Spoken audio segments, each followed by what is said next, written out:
Good evening, and welcome. Welcome to another edition of Attlas Live.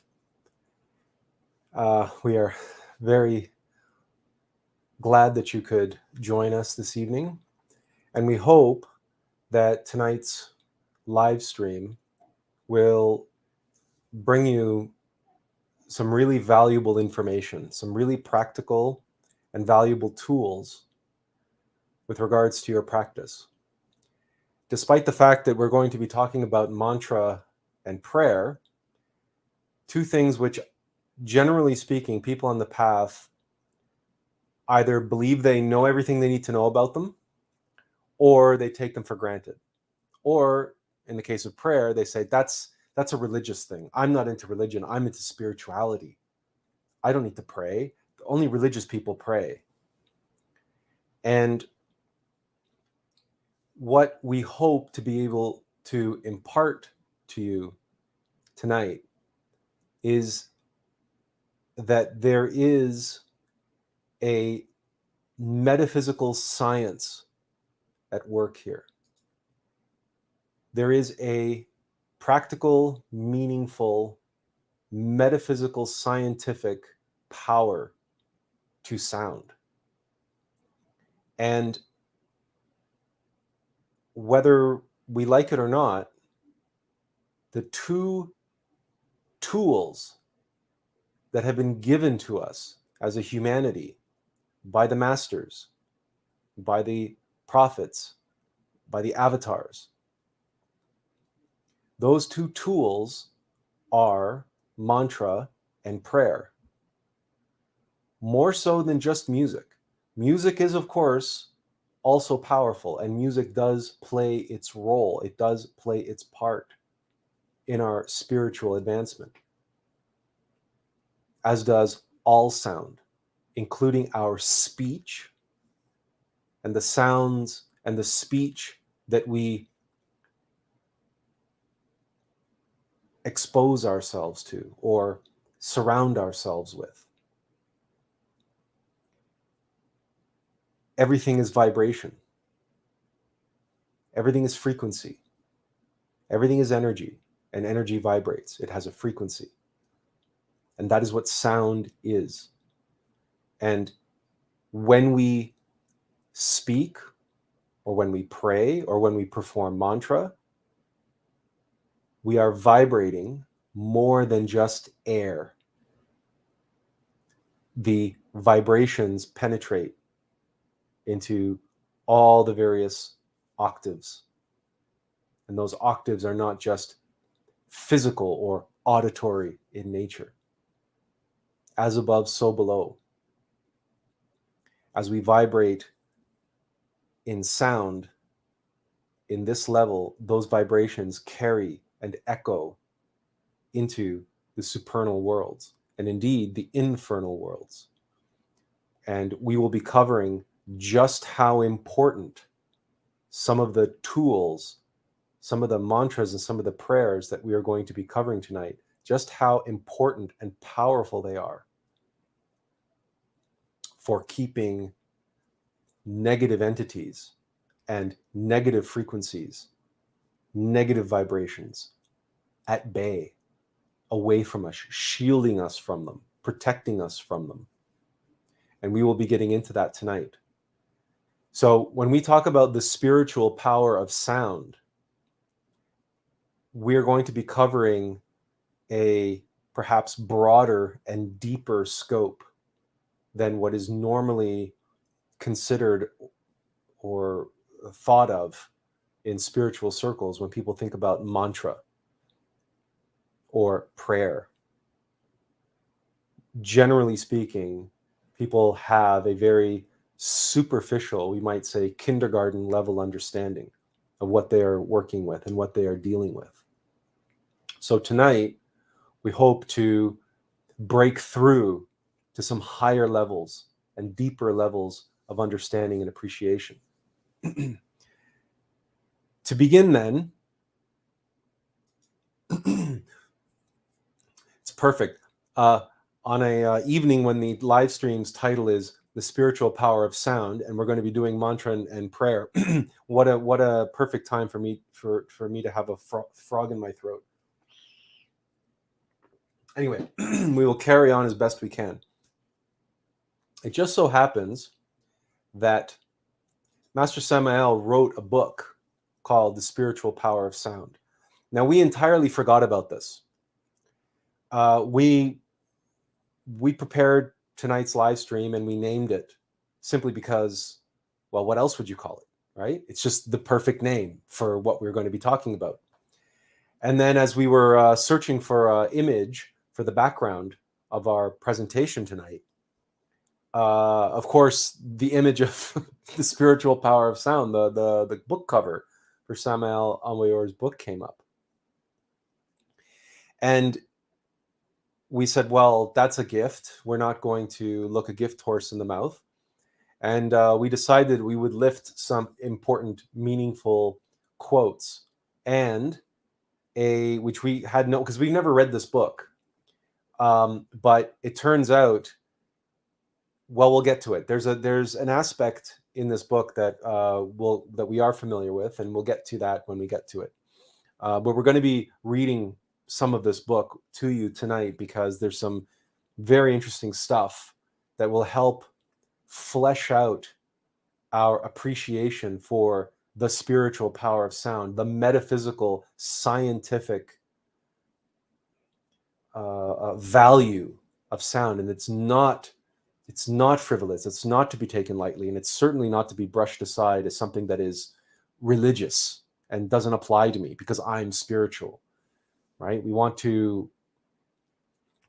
need to be able to take a fresh, objective look at the subject, and we need to be able to bury any prejudices and any subjective opinions or beliefs that we have related to working with sound, which we may have picked up from organized religion or dogmatic fanatics or New Age practitioners or what have you. And we've looked at what they're doing and we say, well, that's ridiculous. I'm not going to be a part of that. Well, we're not going to be a part of that. We're going to be a part of it at a completely different level that they are. But it's important not to throw the baby out with the bathwater. So, the sound scale of 7 tones exists in the entire cosmos. The 7 tones of the great scale, with the wonderful rhythms of the fire, resound in the entire universe. By singing in the temples at the dawn of creation, the 7 cosmo creators celebrated the rituals of fire. Without the magic of the word, without music, without the creative verb, the universe would not exist.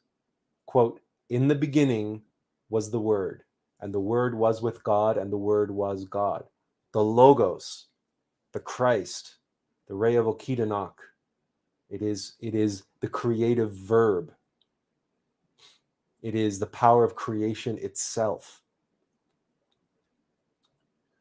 So we have the 7 notes and the 7 octaves. And we are not particularly musical, which is a detriment to our practice in the path. It is beneficial if you are musical, if you have musical talents or abilities. You can bring them to bear on your practice.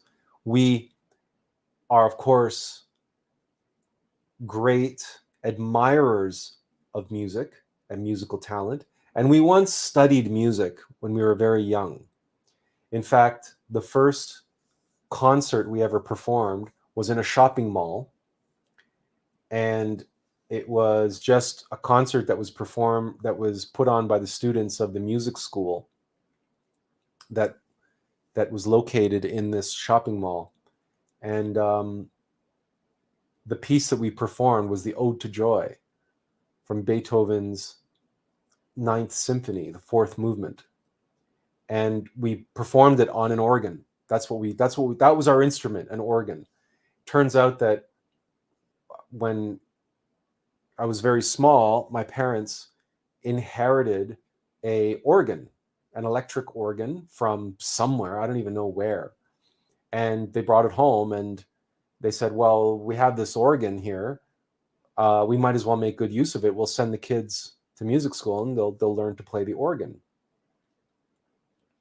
And indeed, I did play the organ for quite a few years until scheduling conflicts with other activities and also the cost of music school meant that I had to give the organ up. Well, it was also that, and the fact that the organ teacher at our music school quit and left. And at that time, we had a big debate in the family whether or not we would switch to piano, but we decided that with scheduling conflicts and the cost of buying a piano and everything else, my parents, who were tight for cash and everything, it ended up on the cutting room floor. So I never did really pick up music again, which is a shame. But so we have the 7 notes and the 7 octaves. And the law of 7 is known as the heptapeta parshanok. That's in the language of Atsaluth. And it refers to the law of 7, which is the organizational law of the universe. And we have the 7 chakras and the 7 colors. And it turns out that the 7 colors not only are associated with the 7 chakras, but also they're associated with the 7 octaves and the musical scale. And they can apply in the following way. So the law of 7, the organizational law of the universe, it covers multiple different aspects of that which we experience as universal laws, not just sound, but also color, and also the chakras, which are related to the nadis, which we talked about in the last live stream on pranayama. Not only is sound the power of creation, it is also the energy of revitalization, the maintenance of creation, if you will, keeping that which has been created, keeping it vital, renewing it constantly. The world was created with music, with the word, and we must maintain it and revitalize it with music, with the word. The sacred law of the Heptapariparshanok serves as a foundation for the entire septenary music scale.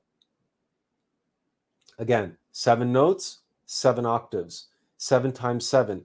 We have 7 dimensions. We have 7 levels. We have 49 levels of the mind, 7 times 7 levels of the mind. So again, when we're working with the octave scale, when we're working with sound, we're having a direct influence over the chakras, but also in the mental plane and the emotional plane, the astral plane, and the causal plane, and all of the other dimensions of the 7-dimensional scale of being. This brings us, we're right off the bat, to talking about profanity and foolish speech. It is necessary to comprehend the value of the word and not to profane it with unworthy thoughts. It is as bad to talk when one must be silent as to be silent when one must talk. There are times when to speak is a crime. There are also times when to be silent is a crime. There are criminal silences just as there are infamous words. And these are famous words of Samael Aun Weor. And wisdom is what determines when we speak, if we speak, how we speak, to whom we speak, and what we say to them. There's a meme going around on the internet right now, which is talking about how the only real evil is for people to say nothing in times of moral crisis. And we always talk about the great silent majority, sort of sits back and kind of takes it and lets things unfold and never really raises their voices. But occasionally, for example, here in Canada, we have a protest happening right now against a certain jabby jab protocol. And we have individuals who are members of a particular industry who have taken their vehicles to task and are making their voices heard. And as a result, a large number of people have been coming out to support them. So when we make ourselves heard, sometimes we can inspire others to join us in our rally cry, to come and harmonize with us, to join in with the choir. That's what the lead vocalist of a choir does. They lead the choir in the same way that the lead violinist leads the string section of an orchestra. And or the soloists, right, in a choir, they inspire the choir to raise their voices to a completely different level, to a completely different octave. Not literally, but metaphorically. And so when circumstances call for us to speak up, speak the truth and the light, and we remain silent, we are complicit, and we are contributing to the problem. We are part of the problem. Likewise, when what is called for is silence and humility and reservation, but we speak out anyway, then again, we're part of the problem. So being able to exercise and work with sound in a positive way, in a conscious way, working with sound in a conscious way so that we can make that connection, that discernment, so that our innermost being can guide us and direct us and inform us when to speak, how to speak, what to say, what not to say, and eventually even speak for us, speak through us, where our faculties, our physical voice, our vocal cords, all of the mechanics and machinery related to the production of sound at this level are completely in the hands of our innermost. And so, but in order to do that, we must practice. We must work with sound in a positive way. And that means avoiding profanity when we can. The innermost does not communicate in a profane way. He simply doesn't. Your Divine Mother does not participate in profanity. This is just something to meditate on. So if we're going through life thinking certain things and speaking a certain way, recognize that the more we speak in a way which is not in harmony, which is not in alignment, it's not speaking at the same superior frequencies that our innermost being is vibrating at, that there is a gulf, there is a rift, a disconnect, a disharmony. And what is the musical term when two people are trying to sing together and they're not in sync. They're off tune, right? They're out of tune with one another. We don't want to be out of tune with our higher self. We want to be in tune with them, in harmony with them, one with them, speaking as one with them.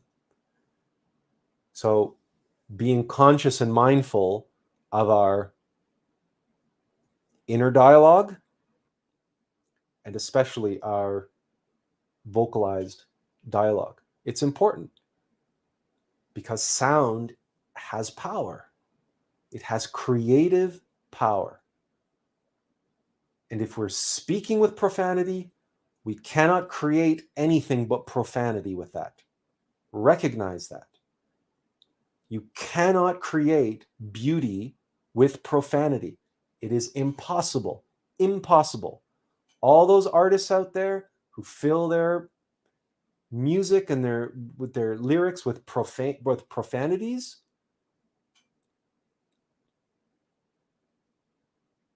it is all vulgarity. None of it is divinely inspired. None of it. It doesn't matter how skillfully they can rhyme. And it doesn't matter how engrossing and how mesmerizing is the rhythm and the sounds that they incorporate into their so-called music. It's vulgar. It's vulgar. It is not. It is not of a divine origin. Cannot be. Is not. Period. Profanity has no place on the spiritual path. That's the hard truth. And it's a hard truth that we have to swallow because this world, this humanity, this culture, this society is saturated with profanity. People use profanity as punctuation in order to make what they're saying sound more important than it is and sound more impactful than it is and to give it more power than it has. But the only power that it's giving it is negative, is black magic power. Something to be aware of. So when we talk about the language of Absolute, there is a universal language of life spoken only by angels, archangels, seraphim, etc. When the sacred fire blooms in our fertile lips, made verb, the word becomes flesh in us. All the mantras known among the occultists are just syllables, letters, and isolated words of the language of the light. This is something that if you've never meditated upon or contemplated, there is a divine language. There is a language of Absolute, the world of archetypes. That language is a unique language. That is the language the gods speak. We can learn that language, but not mentally.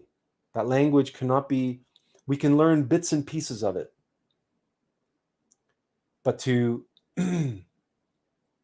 have that language become flesh means to have the word become flesh, the logos become flesh.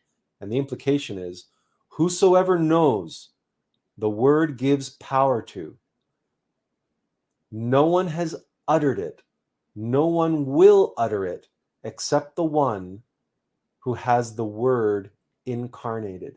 And what is the word?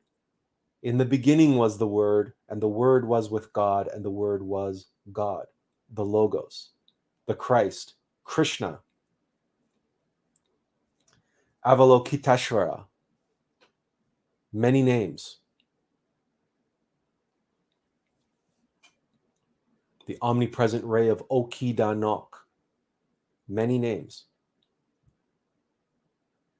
But it's through the process of the path of the Bodhisattva, the path of the razor's edge, the path of Christification, that when the Logos becomes flesh, incarnated in us, then we can utter the word. we can speak with the language of Absolute. And if you have ever tried to read the Pista Sophia, or the Pista Sophia unveiled by Samael and Boyor, where he's trying to explain the Pista Sophia. If you've ever tried to read the Pista Sophia, which was dictated by Jesus to the apostles, to his apostles, that was the Christ dictating that book, the Gnostic Gospel. You read the Pista Sophia, and you get a sense of the language of Absolute. There's another book that you can read that will give you this sense, and that's the books of George Ivanovich Gurdjieff, and we're going to get to him in a minute, because many of the terms that we use, like heptapetaparshatnak and the holy triamatzikamno, these words come from Absolute. These are the names of, and the omnipresent ray of Okidanok. These are the terminologies of Absolute that Gurdjieff had access to in his writings. And that's why when Gurdjieff is writing in some, like the book that we read was the Beelzebub's Tales to His Grandson. And it can be difficult to read because of all of these terminology that he throws in there. But it's very, somehow it's very, it's cumbersome to the mind, but it's not cumbersome to the heart. You will take to it very quickly, and it becomes like second nature, even though the mind is like tripping over the words trying to read them because there's so many different syllables in them. But that's the power of sound, and we'll get deeper and deeper into this. Speaking of Gurdjieff, the second chapter of The Power of Sound recounts a story that we first read in Beelzebub's Tales to His Grandson. And it deals, it's all about sound and the power of sound. And this particular dervish, Haji Asvat Trov, if I'm pronouncing that right, and Gurdjieff's interactions with him, meeting him. Now, Gurdjieff relayed this story to Samael, and Samael included it in his book, The Spiritual Power of Sound. So what we're going to be reading tonight, this chapter, comes from this book, but the original story is George Ivanovich Gurdjieff's. Samael just mentions him as that it's relayed from G. I guess Gurdjieff didn't want Samael to name him fully, so Samael put his name there in code, I guess, just to say that, look, it's not my story, it's G's story. But we know it's Gurdjieff because we read the same story in Gurdjieff's book. And it begins, once, while traveling in that part of the Asian continent called Bokhara, a sage coming from unknown places happened to meet and to establish a friendship with a certain whirling dervish whose name was Haji Zephyr Boga Eddin, who was a man who had the tendency to show enthusiasm for the theme of sacred esotericism. Thus, every time he met anyone on his way, he immediately talked about these types of studies. Thus, when he met the sage, his joy was great, and he smiled happily. The theme they talked about was the ancient Chinese science named Shat Chai Mernis. Now, let us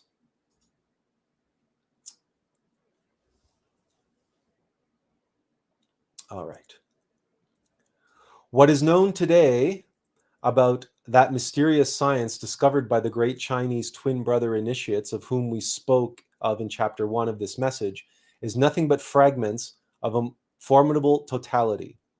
In other times, when the Chinese twin brothers still lived in China, that mysterious science was called totality of true information about the law of ninefoldness. Certain fragments of that august science remain intact and passed from generation to generation through many brethren initiated in the great mysteries. And so, the wise person of our story felt very happy when talking with the dervish Haji Zephyr Boga Eden about the ancient Chinese science Shat Chai Marnis, about which the modern Western swollen head types know nothing. By the way, the law of ninefoldness, you may be familiar with the Enneagram, the nine-pointed geometric figure. That's related to the law of ninefoldness. This sage overflowed with enthusiasm.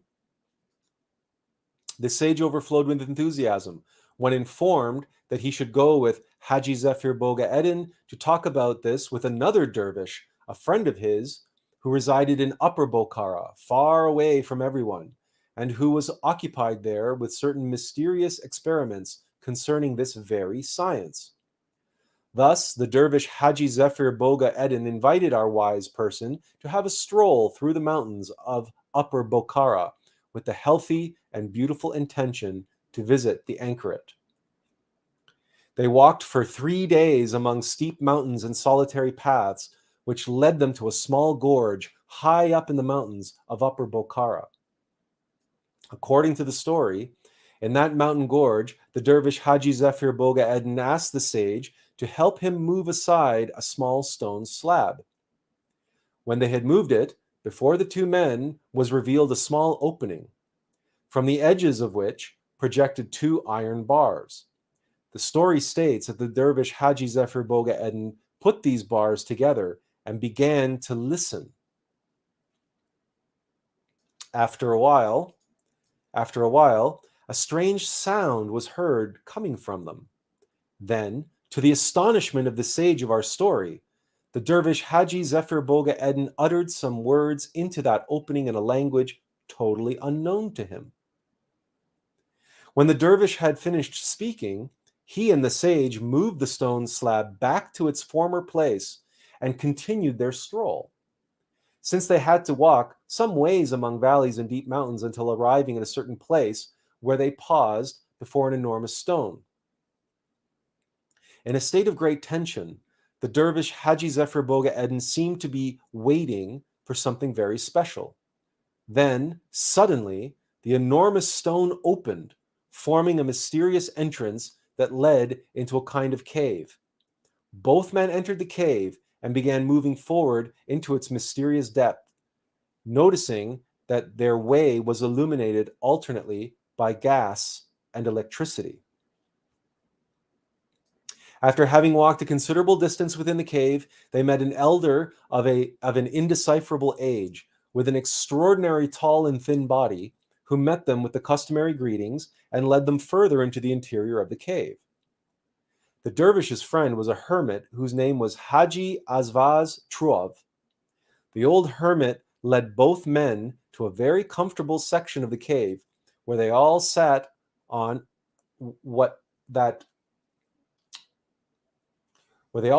felt that covered the floor. They ate what in Asia is called cold Bokharan Shila Plav from clay vessels that the old hermit brought them. The men conversed with the old hermit during the supper. Naturally, the theme was about the exciting Chinese science called Shat Chai Mernis. The science of this elder is the science of vibrations. Everything that is, everything that has been, everything that will be is submitted to the science of vibrations. The hermit had dedicated his life to the study of vibrations, the Shat Chai Mernis. The hermit had very thoroughly studied the Assyrian theory of the great Malmanash and the Arabian theory of the famous sage Selne-e-Avaz and the Greek Pythagoras, and all the Chinese theories in general. This man had constructed in a modified manner the monochord of Pythagoras, the famous apparatus of music with which Pythagoras made his experiments. That apparatus is very complex and is full of vibrometers that served him to measure the vibrations of the chords. The old hermit was a true sage who had constructed many apparatuses to measure the vibrations with exactitude. Indeed, said the elder, in the very ancient civilization of Tikliamish, there once existed all kinds of special apparatuses to measure vibrations. The hermit soon made several demonstrations with musical vibrations. With small bellows, he blew air into the pipes of an apparatus of wind music, which then began a monotone melody of 5 tones. The vibrometers indicated with exactitude the number of vibrations. Next to the musical apparatus was placed a pot of flowers. When the hermit concluded the monotone music, the flowers in the pot were intact. Therefore, the old hermit moved from the old monochord to a grand piano, also provided with a vibrometer to measure the vibrations, and began to successively strike the corresponding keys of the grand piano, producing the same monotone melody. When the old hermit stopped striking the grand piano, the flowers that were full of vigor and beauty had withered. In this manner, the old hermit demonstrated the vibratory power of musical waves on matter. That hermit divided the vibrations into 2 kinds, creative vibrations and momentum vibrations. The elder stated that special strings for the production of creative vibrations could be made from goat guts and with the wind instruments like trumpets, flutes, etc. Momentum vibrations can be obtained. According to the story narrated to us, after giving some other explanations, the hermit brought an envelope, paper, and a pencil from another experiment. On the paper, he wrote something, placed it in the envelope, attached it to a hook hanging before his guests. He sat again at the grand piano and began, just as before, to strike definite keys, from which there was again produced a certain monotone melody. But this time, in the melody were evenly and constantly repeated 2 sounds of the lowest octave of the grand piano. After a little while, the dervish Haji Boga Eddin could not sit still, for he began to fidget with his left leg, in which he felt a frightful pain. When at last the hermit finished playing the monotone melody, he turned toward this guest sage and, addressing him, said, "Friend of my friend, will you please get up, take the envelope off the hook, and read what is written inside?" The sage stood up, took the envelope, opened it, and read as follows: "From the vibrations issuing from the grand piano, on each of you there will form on the left leg an inch below the knee and half an inch to the left of the middle of the leg what is called a boil." The elder requested both of them to bear the indicated places on their left legs. When they had bared them, there was to be seen a real boil, precisely on that place of the left leg of the dervish Haji Boga Eddin. But to the extreme amazement of the venerable Haji Azvaz Truv, there was nothing whatsoever to be seen on the left leg of his otherwise guest, since he had a different vibration, because he was a master from another planet.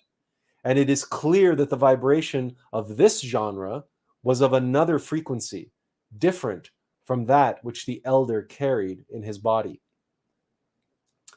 That's that other character, the one from the other planet, that's Beelzebub. That's the character that Gurdjieff, that's the character who is narrating Beelzebub tales to his grandson, and he is the one who relayed the story originally. When Haji Azvaz Shruv ascertained that there was no boil on the left leg of the sage, his guest, he immediately leapt from his place and cried out, "It cannot be!" and began to stare fixedly with the eyes of a madman at the sage's left leg. It was then necessary for this wise visitor from another planet to make him comprehend that nothing had failed, and that later alone he would tell him his secret. It may seem incredible to many readers to know that inhabitants from other planets walk on our Earth. It is very likely that now they will skeptically laugh about it. Nevertheless, this is how it is. Our Earth has been visited throughout time by inhabitants of other planets. Ancient traditions state that the Master Sanat Kumara, founder of the Great College of Initiates of the Great White Lodge, came with his physical form from Venus. The sage of our story was a master from another planet, yet he kept it secret. That's Beelzebub. In other times, there were wonderful musical instruments with which formidable experiments were performed. By knowing how to handle the vibratory waves of sound, it is possible to act upon every substance, upon all life. In John 1:1 states, "In the beginning was the Word, and the Word was with God, and the Word was God." Indeed, without sound, without verb, without the Word, the solar system in which we live, move, and have our being could not exist. In the dawn of life, the cosmo creators worked in their temples of sexual magic of the Word. The two fundamental forces cannot create by themselves. A third force is necessary in accordance with the sexual magic of the Word. Any master skillful in meditation can study cosmogenesis within the Akashic records and thus verify for himself the liturgical work of the cosmo creators at the dawn of life.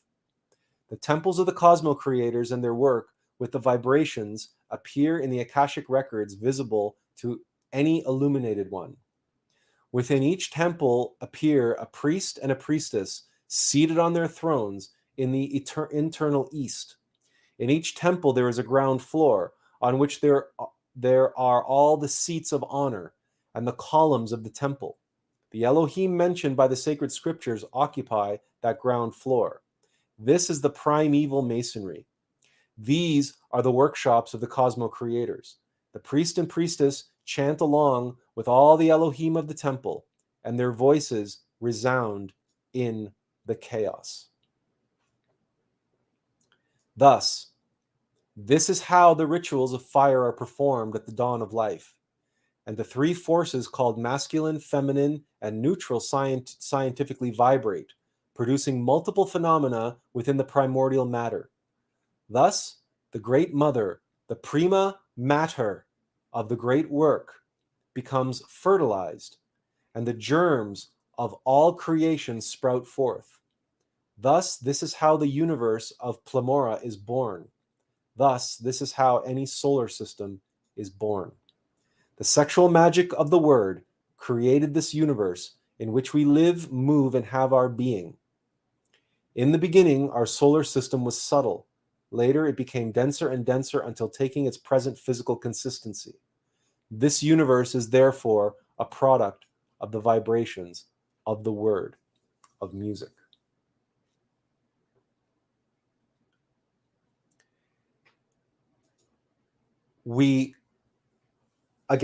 You can read about this either in the Spiritual Power of Sound, or you can pick up Beelzebub Tales to his grandson and read Gurdjieff's account of the same story. But this account of this string instrument that was able to generate immediate material, physical, but not just physical, but biological reactions, responses, just using sound. This reveals a great deal about the science of the ancients. For example, the levitation of stone with sound, which is how the pyramids were built, and how all of the great megalithic structures were assembled using sound.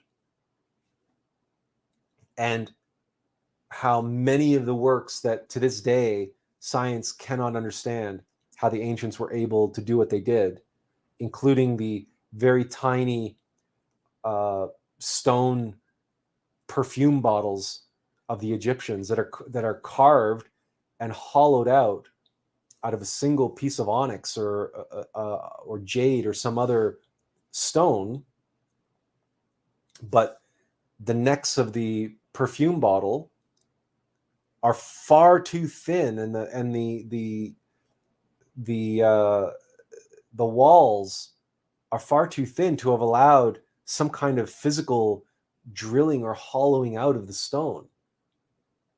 So how did they do it?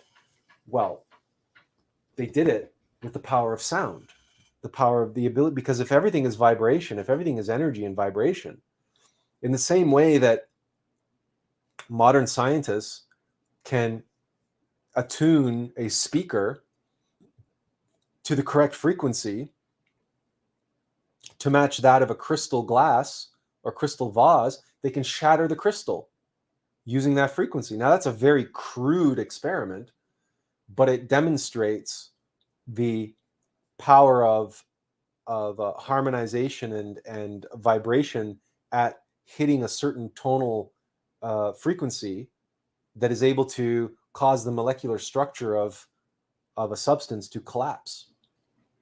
And so it's on that general principle that matter, the primordial matter, mother, right, is just a substance which is brought into vibration. The akash is brought into vibration. And it's those vibrations which determine what the elements are. And not just the elements, but all of the substrate elements. So we're talking like the 5 elements: fire, air, earth, water, ether. But then we have the periodic table of the elements, because there's, electrons and neutrons and protons and croutons. They don't exist. They don't. It's all just energetic potentialities. It's all simply vibrations and frequencies that are expressing themselves in this dense sort of way. All right, so we wanted to read that to you because as a backgrounder, as a foundation for the rest of tonight's live stream. By the way, we would be remiss not to share with you the link to participate. If you want to jump on, you're always welcome. There's plenty of room. You can come on just like a Zoom call. And there's the link if you want to come on and ask questions. And Arvind Singh says, good morning. So it must be morning where you are. I guess, Arvind, you might be in India or somewhere in Southeast Asia. So welcome. We're glad that you could be with us today. All right. So let's move on. Oh, yes. And there's a link that, we had it. You know what? We'll also put this link in the chat. Here's the link to the chapter that we just read. And you can read all the chapters of this book online, or you can order the book as well. It's entirely up to you. If you want to support glorian.org, they're a not-for-profit organization. So, if you want to support them, buy the book. If you're just interested in browsing the chapters and seeing what else is in that book, the chapters are all available for you to browse online. So the link is in the chat. There it is there. So you can find that in the chat. So let's go on to the next aspect. Clearly, when we're talking about working with sound and having an effect, this follows from our last live stream, which was talking about prana and the energy and the relationship between the chakras as these conduits or transformers of energy that distribute the energy and transform energy from different dimensions of being. Because everything is prana, right? Everything is the body of the Divine Mother and that energy that's being put into vibration. But it's at subtler and subtler levels. And the chakras exist on all of the levels. They're the portals by which energy moves from one dimension to another, including within us, because all these dimensions are inside of us. Now, as we experienced in the presentation on pranayama, We used sound, we used mantra in many of the pranayama exercises, and certainly in the practice of the runes, because the mantra help to bring the energy into vibration and cause it to flow. And so there are certain sounds related to each of the chakras, and most of you, this will be familiar to you. So let's just go through it very quickly. The first, the Sahasrara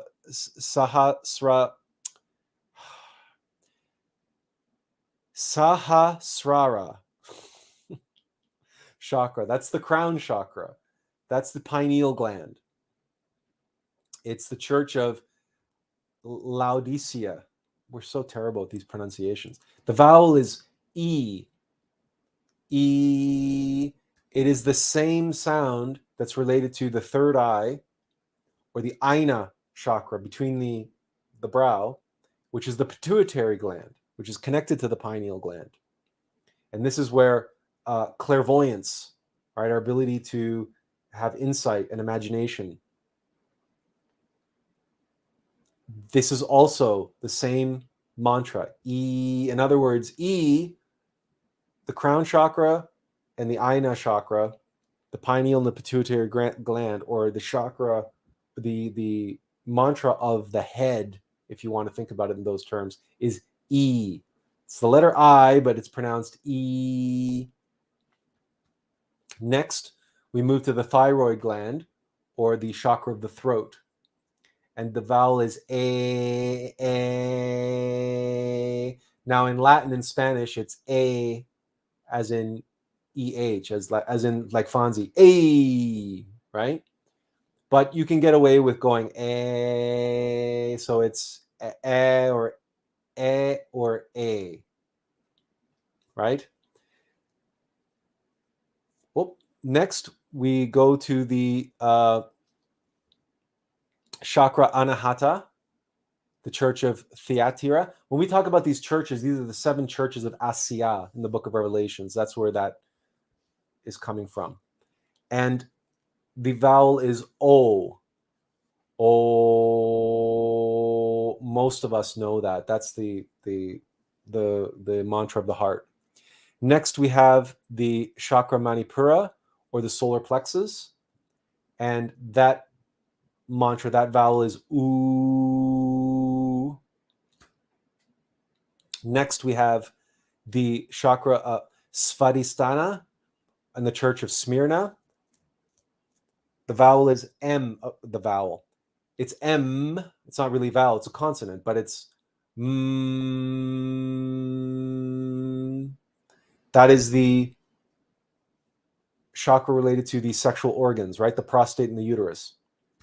Finally, we have the Muladhara chakra, the root chakra, the church of Ephesus, and also related to the sexual organs. And the vowel is S.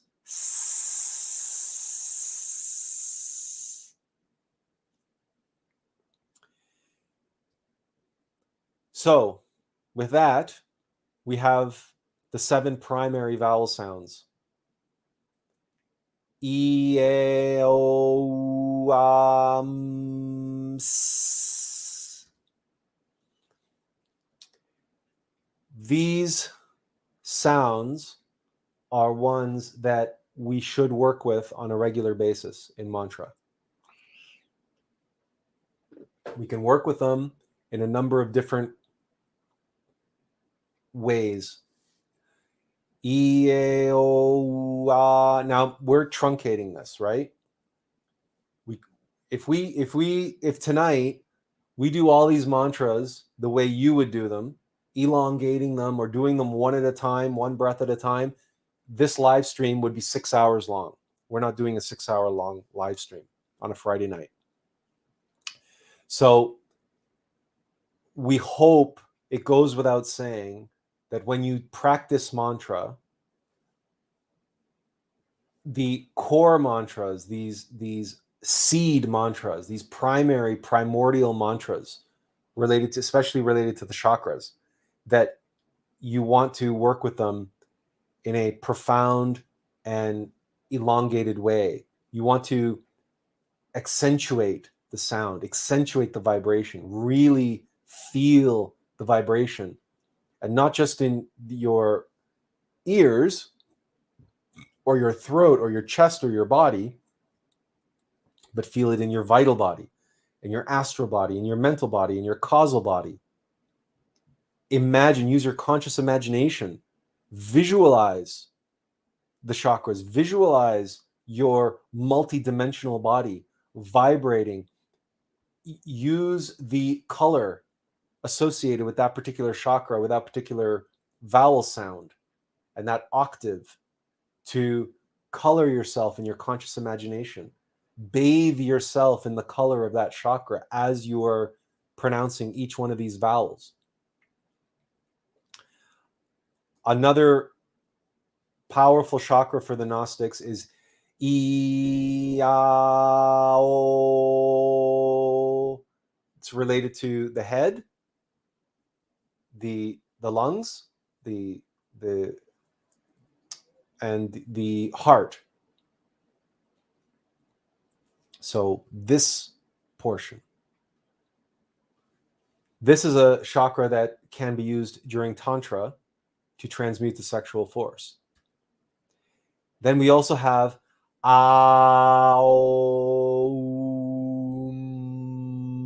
You might know this chakra as Om, O-M. But O-M is not O-M. It's Aum. It's encompassing 4 chakras, not 2. Right? It's not going from the heart to the sacral chakra. It's Aum. This is the Aum of life, by the way. Aum. Now, why those 4? Because if you investigate the nature of the chakras and the nature of the heart chakra, you discover that the heart chakra is much bigger than the physical heart.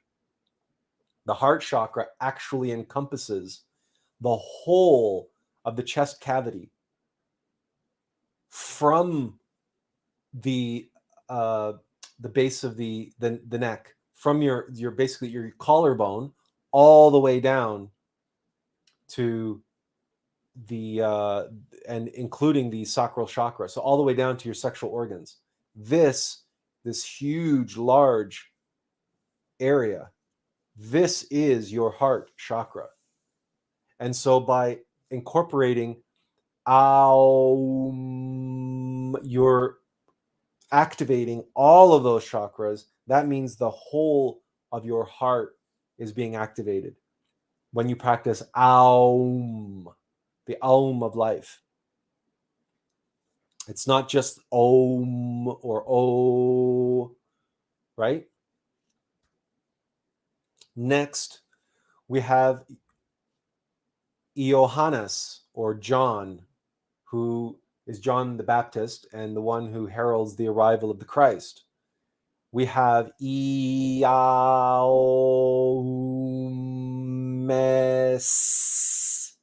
Johannes. Now this is also translated to James. Iomes, but it's John, James. They're interchangeable. If you practice John, right? Johannes, Iomes, elongate each one. Do this 7 times 7 times. Okay, that means you'll be doing it 49 times total. 7 times 7. And between each 7, do 7 pranayama. So do 7 times 7 Iomes, and if you break it up, so it's each breath is 1 syllable, is 1 vowel sound. So you go E, right, until you run out of breath, and then you go ah, right, and then take another deep breath, and then oh, okay. So this is going to take you a while. Okay, budget some time, a good hour at least, to get through all this. But if you do this, if you spend an hour just doing this every day, and maybe you don't have to do 7 pranayama in between each set, maybe just do 3, you know, pick a magic number: 3, 5, 6, 7, 8, right? Always work with, when you're trying to work with mantra, try to incorporate a magic number as you are working with them, right? So follow your intuition. So, and as you practice, you will get a sense of the time that it takes you to go through and what you can accomplish in a certain period of time. And then that will help you gauge, say, if I only have half an hour, I want to do some mantra, but I only have half an hour. Okay, I'm going to do so many cycles of this way. And then you'll, if you have the experience, you'll be able to know how to time yourself and do a complete set. Don't use a stopwatch where the alarm goes off and then you cut your mantras off. Try to organize it in such a way that you do a complete set, right? So you create a nice ritual out of it, like any song, like any movement of music. You want a beginning and a middle and an end. You don't want to be listening to music and then cut it off in the middle of the song, or listening to an album and cut it off in the middle of the album, like an Enigma album, one of these albums that flow, all the songs flow from one to the other, like a Pink Floyd album, like Dark Side of the Moon, or Pink Floyd's The Wall. You know how jarring it is to sit down and try to listen to an album like that and not listen through the entire thing, right? All 45 minutes or all hour and a half, whatever, however long it is. So, and this is good advice if you're planning on, listening to an album. It's, it's 45 minutes. Maybe do 45 minutes of mantra instead. If you've listened to that album a million times already anyway, maybe spend 45 minutes making your own music with your own instrument, and see, and if you add 15 minutes of pranayama into it, you can spread out the pranayamas and break up with pranayama. Believe me when we say you can experience some phenomenal effects, some phenomenal things. That don't be alarmed. You may enter into your astral body or something. You will feel your astral body become activated by the sound, or your mental body or your causal body, and you will feel that your consciousness will enter into you, and you will, if you enter into your astral body, you'll feel like you're being inflated. You'll feel like you like you've been bit by 100 stung by 100 bees, and your entire body is now puffy and inflamed, right? Because that's the only way we can describe it when you're entering into your astral body in a waking state. So just relax, just go with it. You're not going to hurt yourself. And so if you experience any strange phenomenon like that while you're doing mantra, it just means that your mantra work is working. You are activating.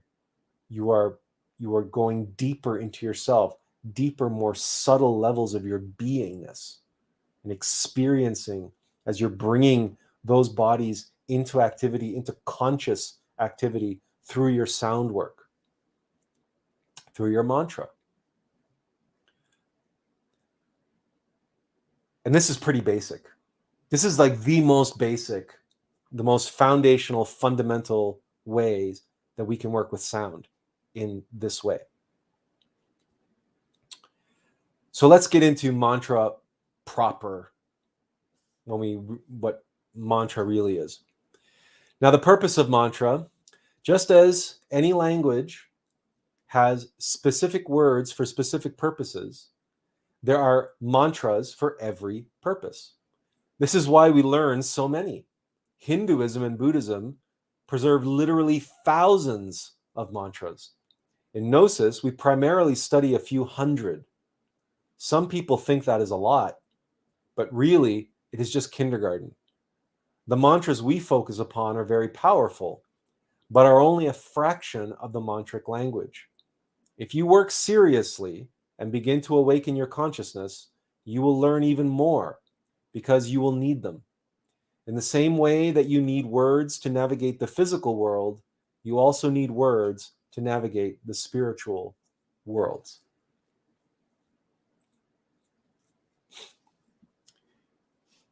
At this point, we're going to mention japa yoga or japa meditation, the tradition for beginners to begin working with mantra. And this is the tradition of working with prayer beads. Now, this tradition is in Hinduism, it's in Buddhism, it's in Catholicism and Christianity, because Catholicism and Christianity, they have the rosary. And the practice of prayer beads, or japa, is to repeat the mantra over and over and over and over again, using the prayer bead as a guide to repeat over and over, but also to keep you focused. And keep you focused and keep you on track. Now, the thing about japa is you can do this alone and in private. You should always do japa in private. This is not an exercise for public display of how spiritual you are. In most traditions, the prayer beads are kept concealed, and it's practiced throughout the day. Because that's another secret of mantra, is that you can practice mantra all the time. You can be reciting mantra all the time throughout the day, regardless of what you're doing, particularly if you're doing physical work. You can be out walking, you can be mowing the lawn, you can be doing housework, you can be doing any number of things and reciting mantra over and over and over and over again, chanting them. You can be doing it aloud, or you can be doing it mentally, silently. If you're out in public, probably you're going to be doing it mentally.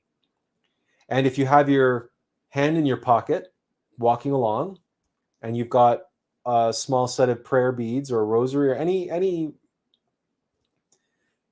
beads that are tied up on a ring, and you work them through your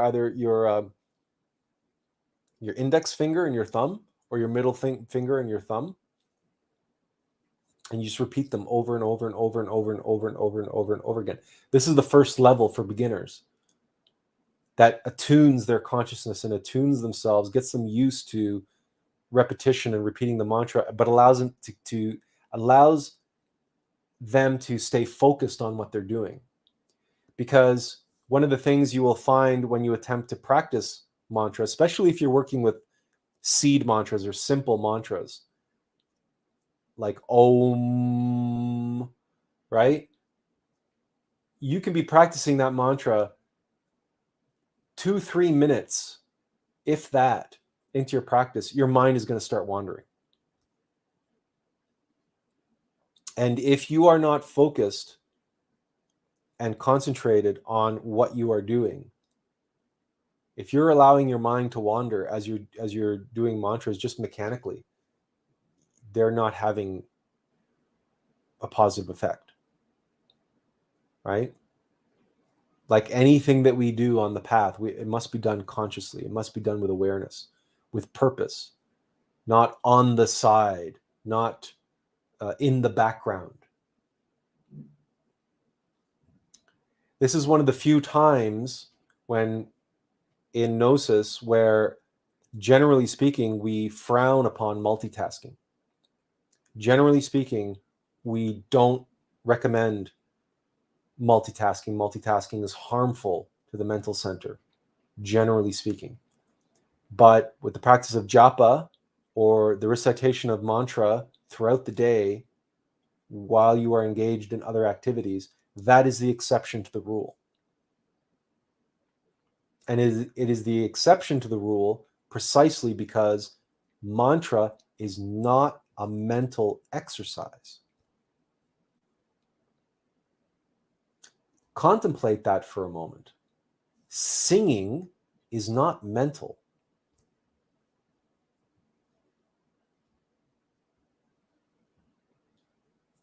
Singing is not mental. You can do mantra even while you're working on the computer. You can remain conscious and doing other things and engaging your other centers. The mantra is conscious. And because it's even a more complex mantra, because it's repetition of the same thing, it's generally speaking a fairly bite-sized chunk. So you're not reciting, the Declaration of Independence, right? you're not reciting Shakespeare, right? It's just a short burst of a few syllables, a few sounds, a few vowels put together in a meaningful, magical way. And that is what you're working with throughout the day. So pick up a set of prayer beads and start, doing japa. You have the opportunity to do it. Just do it quietly, silently. Nobody needs to know you're doing it. It's between you and your innermost. It's between you and God, this connection with sound.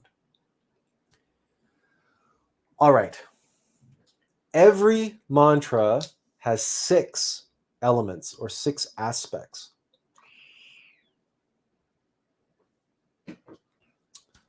The first is known as Rishi.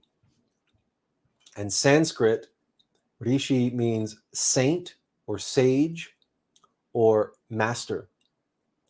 And that is because every mantra that we have was delivered to us by way of a master.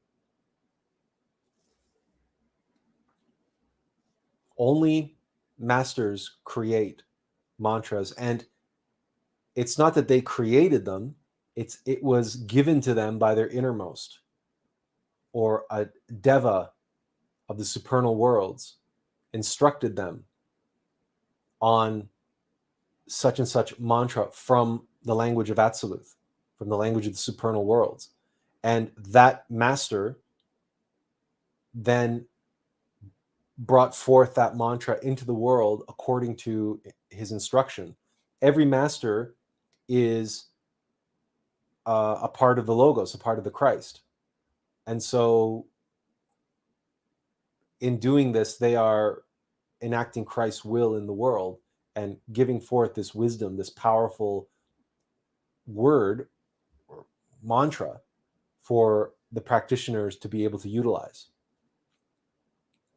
The second aspect of every mantra is the meter, which is the rhythm or the tempo. And that basically is how it is said, the way it is said, and how it is used, pronounced and or sung. So there are mantras that have a particular rhythm associated with them. And we want to learn what that rhythm is and work with the mantra in that way with that rhythm. Having said that, most mantras can be sung. And in fact, we could go so far as to say that most mantras should be sung. And when you're singing a mantra, you can take some liberties with how the mantra is sung, but only some liberty. There's leeway in there. And as if you are a singer, you know that as soon as you move from speaking to singing, everything becomes more fluid. Everything becomes more dynamic. Everything becomes more elastic. And you can draw things out and you can compact certain things and so on. But at the end of the day, in the final analysis, it must still be the same mantra. The meter, the rhythm and the tempo still needs to remain intact, despite the fact that having sung it, you have applied the sort of rubbery, elastic nature of song to it. It still must be recognizable. This is just self-evident. It's just common knowledge. Okay, this is it's just common sense that you can't take such liberties with the mantra while singing that it now becomes something else. It becomes so indiscernible because now it loses its power.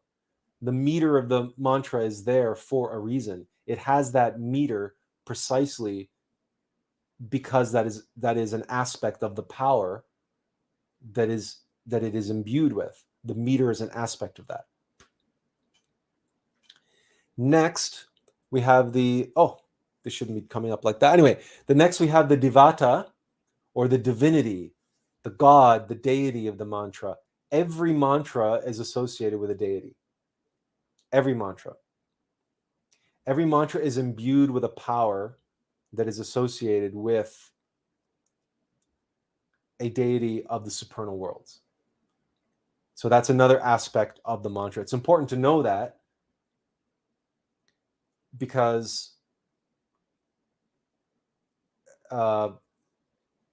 it's important to know which deity you're working with when you are working with a mantra, because how else can you feel the devotion? How else can you be conscious and aware of what you're saying and who you are saying it to or who it's directed to if you don't know the deity that's associated with that particular mantra? Next is the bija of the mantra, which in Sanskrit basically means seed. Every letter is a seed because out of letters are born words, right? So there are core mantras like Aum, which we talked about. They are bija mantras, which are like primordial seeds. Those core mantras, like we talked about the mantras associated with the chakras, and then Aum and Iao, right? These are seed mantras, bija mantras, because they become associated. They become the letters, if you will, the base syllables, the core mantric building blocks from which other mantras are created, are put together. And we will see that in just a bit. We will see that in practice momentarily. So every mantra has a bija associated with it. Next, every mantra has a Shakti. Now, Shakti means energy. I mean, Shakti refers directly to the Divine Mother. So clearly, it's going to be associated with energy. So each chakra will have a particular energy modality, orientation related to it.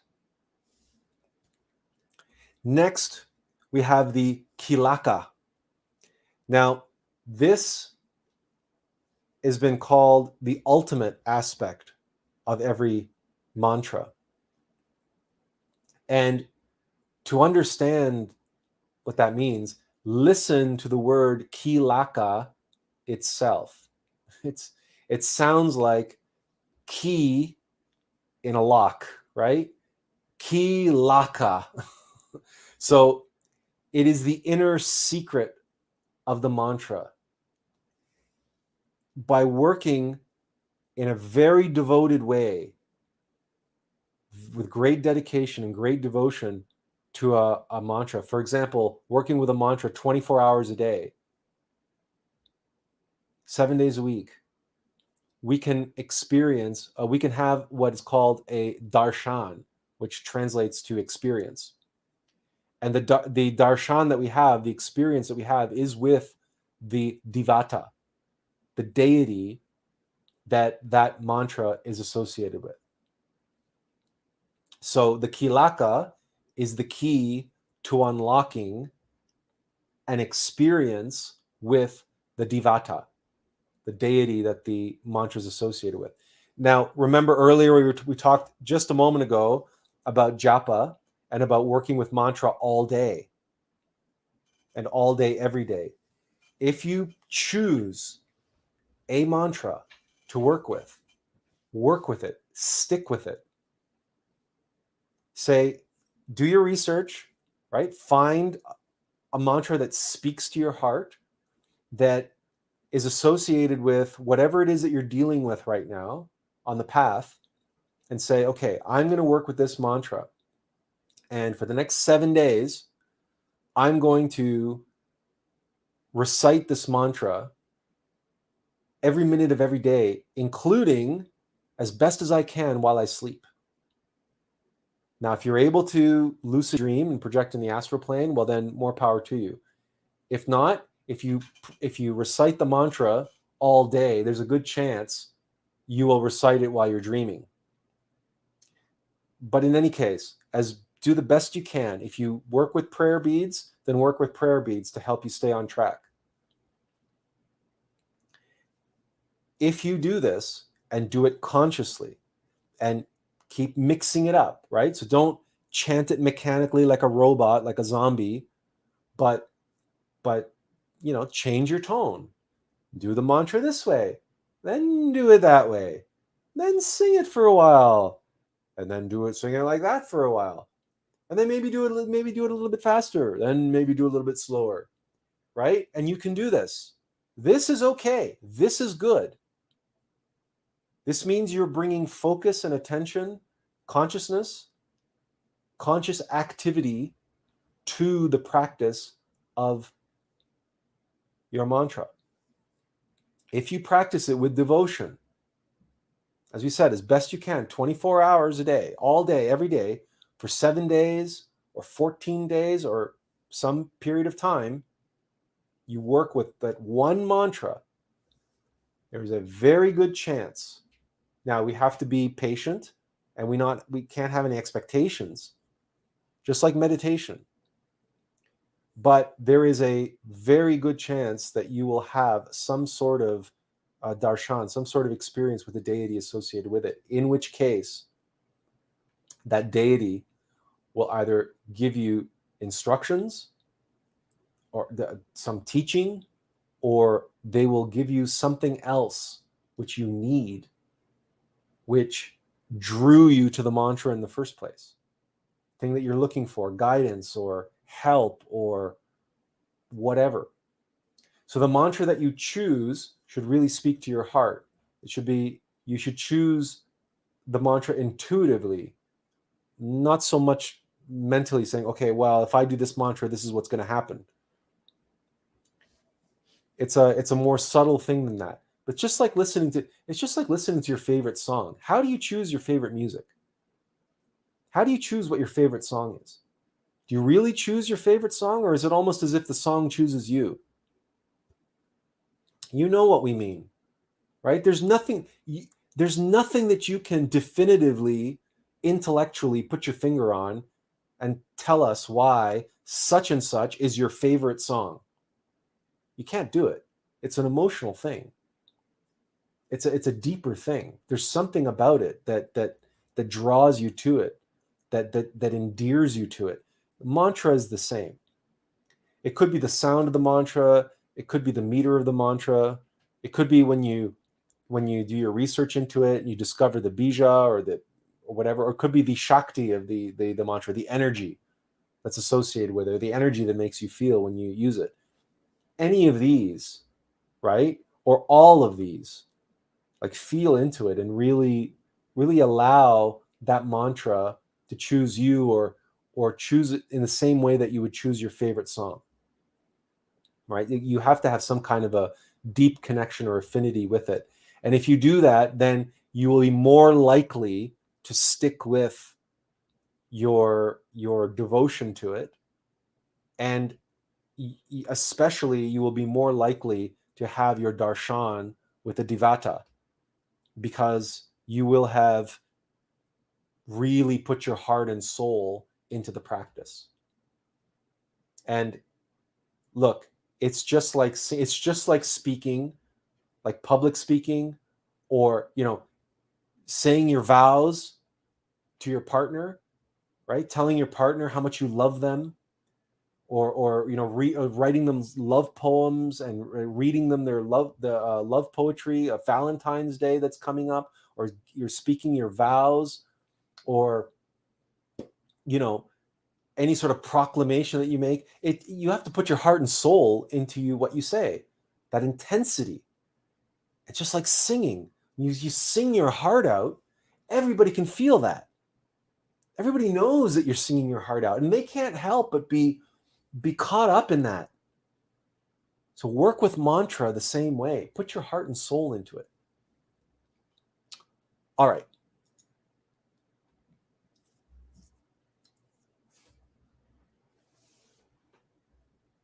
Now here's the esoteric secret of mantra. You may not have heard this before or anywhere else. So everything that exists has a mantra. Even you. Don't be surprised. We all have a key note or a vibration related specifically to our being. We have a sacred name related specifically to our being. In the very root of our being, there is a mantra. It is the mantra of you, your innermost, not your ego, but you as a ray that emerged from the absolute. You have a mantra, and that is the most sublime secret. If you hear anyone going around talking about their sacred name or their mantra, they're an idiot. You should ignore them. Now, the true mantra, the guru mantra, related with your innermost, must never, ever, ever be revealed unless your being commands you to do it. I have never heard of that happening, so do not be the one who thinks it is you. It is like your social security number in heaven.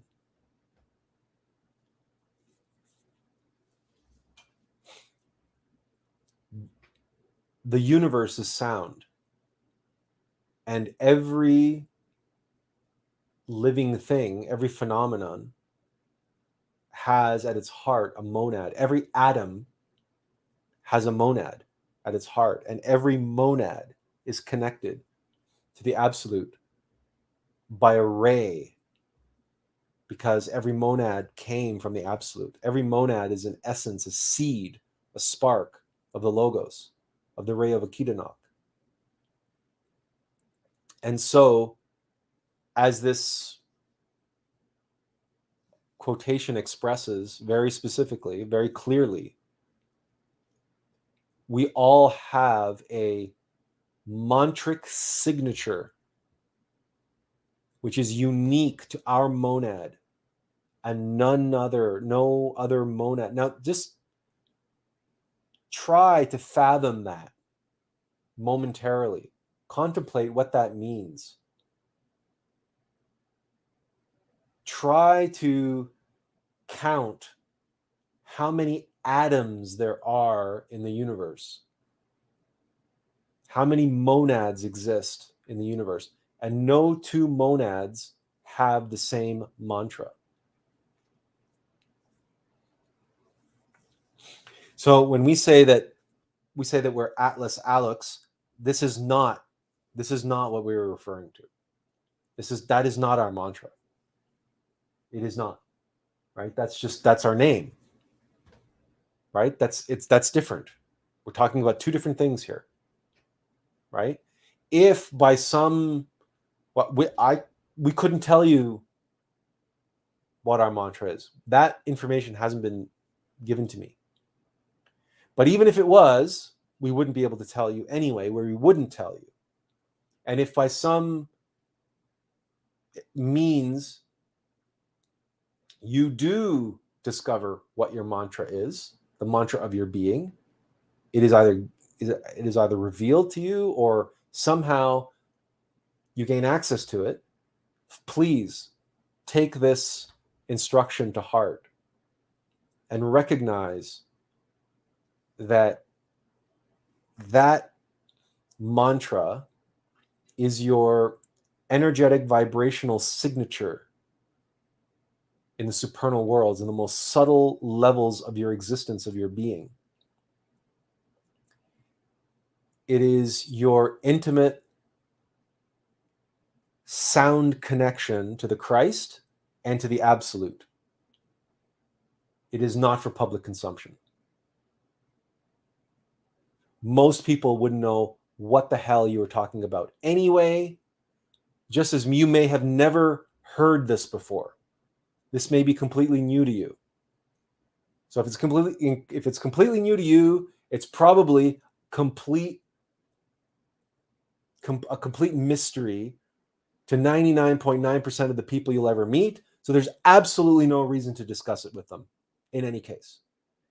You should never ask someone if they know what theirs is. And if you know what yours is, you shouldn't go around bragging about it either. Because this is between you and the Christ. It's your inner, but you meaning your innermost, and the Christ and the Absolute. That's what this is. We're talking about, this is your word.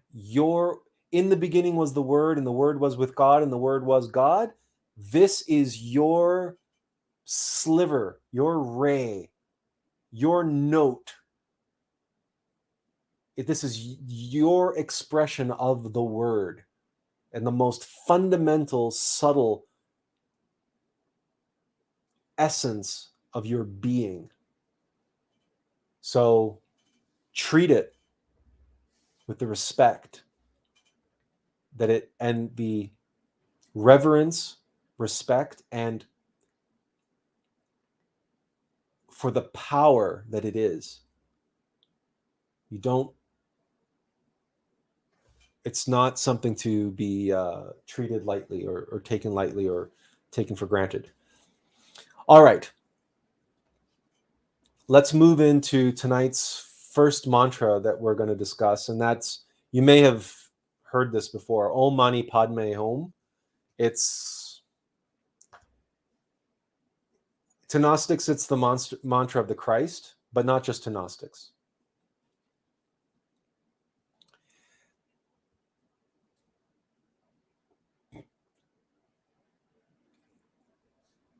Pardon me. This is one of the most famous and popular mantras, if you will.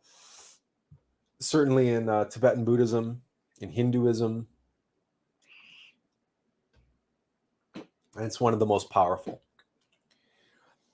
Avalokiteshvara, Chenrezig, Christ, gazes with overwhelming compassion towards all the 6 classes of sentient beings who are tormented by the misery.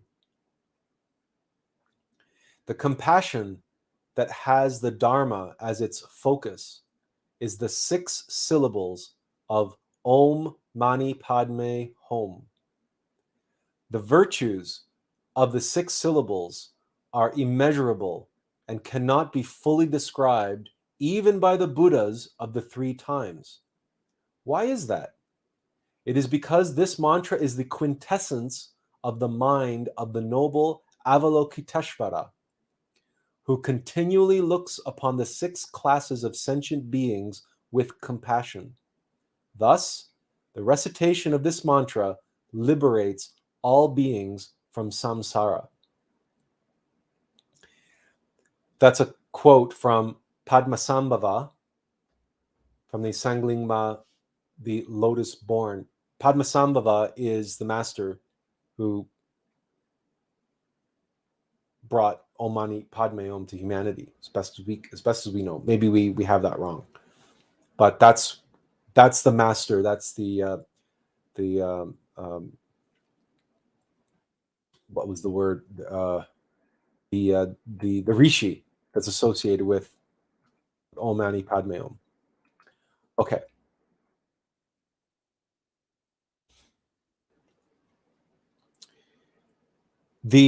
Each individual bija related to Om Mani Padme Om, or each individual seed mantra, has an association of color and of an element, and it cleanses a certain aspect and has a certain virtue associated with it. Om is the color white, the element is wind, it cleanses pride, and its virtue is generosity. Ma is green, it's related to water, it cleanses jealousy and envy, and it has the virtue of ethics. Ni is yellow, it's related to earth, it cleanses lust and craving, and it has the virtue of patience. Pad is blue, it's related to the sky, it cleanses ignorance, and the virtue is diligence. Me is red, element of fire, cleanses attachment, and the virtue is renunciation. Hum is black, the element is all the elements, right? The Akash, the fifth element that contains all the elements. It cleanses anger, and the virtue is wisdom, or prajna.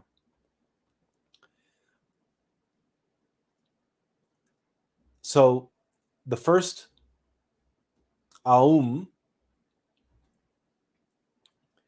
relates to the manifestation of the absolute, the three forces in motion. That's creation, birth, masculine, feminine, and union of masculine and feminine. It's also the three forces, the three factors of birth, death, and sacrifice. So this is the great Aum of life. It's related to the Christ in the ray of Okidanok, the ray of creation. Mani is creation itself. Ma plus ni means stone, jewel, anything round, phallus, clitoris. Okay, these are the actual meanings of mani. Padme means lotus or vagina. And hum is the color black.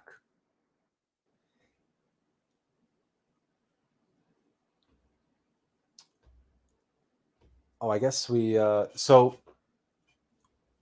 the implication of what's these breaking that down this way is that hang on, we just have to double check what's on the next slide. No, okay, all right. So what we have here then is a mantra which describes essentially sexual alchemy, the union of the masculine, the mani, and the feminine, the padme. And in an act of creation, the Christic creation, the creation of the Christ, the Aum, the three forces, right? That's the Christ is the divine androgen. So Om Mani Padme Om is often translated as the jewel in the lotus, right? But nobody knows what that means, the jewel in the lotus. Nobody knows, nobody can tell you why it's called that. But the jewel in the lotus, when you recognize that Mani also means phallus and lotus also means vagina, it becomes clear. And whom, the color black, why black, right? Because not only is black the absolute, but it is also the Akash, the space. And working with the Akash, it's also it's what seals the mantra. So this is the creation, the act of creation within the space. And it is the masculine and feminine in union. So it is the creation of the Christ that comes out of the darkness. One of the things that is interesting, when you look up into the starry night sky, it's all black, except for the stars, which are all pinpoints in this black sheet of darkness. Well, every one of those stars is a sun, is a Christic being. It's the Christic force, it's the Christic light being born out of that darkness. So Om Mani Padme Om is in that sense is the mantra of the Christ. However, the Hum being the black, it's also the black earth. The Hum means earth. And the lotus grows in the black waters, in the mud. And the jewel in the lotus is the penetration. The jewel is perfect. It is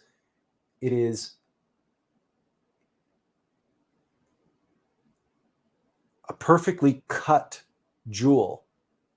It is a crystal, and it perfectly refracts the light. So, in other words, it is white tantra. It is sexual alchemy. It's not a crude combination, but it's in the Hum, it's in the earth, it's in the body of the Divine Mother. It's in our physical form, right? It's out of that blackness, it's out of the earth. It's the same way that the human being is manas, divine mind. So the physical embodiment, the earthly embodiment of divine mind of being, that's what manas being is, human being. This, again, we have mani, related to manas, related to man. And then we have Padme, which is the lotus flower, the vagina, and those united in the earth, which is the body of the Divine Mother. And it's the three forces in activity: masculine, feminine, and union of masculine and feminine, and the three factors: birth, death, and sacrifice, like the swastika. So when you take the phallus and the uterus and cross them, you get a cross. That's the Christic cross. But when you spin that cross, when you put the cross into motion, you generate a swastika, because at each point of the cross creates it will develop a tail when you spin it. And that's what a swastika is. So that's the three forces in motion. That's in Ri. Igne natura renovator integra. The fire renews nature integrally. So all of that is contained within the mantra of Christ. But then, on top of all that, there's a secret. And the secret is that here on earth, people practice this mantra, Om Mani Padme Om, Hum. In the supernal worlds, in the fourth and fifth dimension, and the astral plane and above, in the temples of the Great White Lodge, this mantra is pronounced Om Masi Padme Hum. Not Mani, Masi. And if you know about white tantra, if you know about sexual alchemy, and we know that the S is the sound that is related to two things: the serpent, the hissing serpent, but also it's related to the fire. That's the sound of wood burning. If you listen to a fire, next time you have a wood fire going, listen to it. It hisses. The fire hisses. Ignore the crackles and pops and listen instead for the underlying sound, and you will hear sss. That's the fire. It's the fire of sexuality. Interestingly enough, when you run a tap or you pour water or any stream that flows, you also get a hissing sound. So the fires and waters of sexuality. And the serpent, the Kundalini, which is the serpent is the universal symbol for Divine Mother Kundalini. To practice Om Masi Padme Hum is a deeper, esoteric way of practicing this mantra. It is a very powerful mantra. It is the mantra of Christ. It is the mantra of transmutation. It is the mantra of alchemy.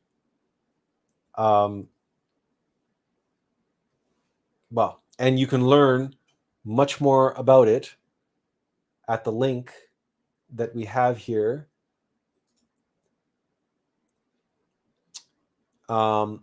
And there's a great deal more to be said about this mantra. We don't have the time to get into everything here, nor do we have the knowledge to be able to share with you everything that there is to share or know about this mantra. So instead, we have the link here, and we are going to put it in the chat so that you have it as well.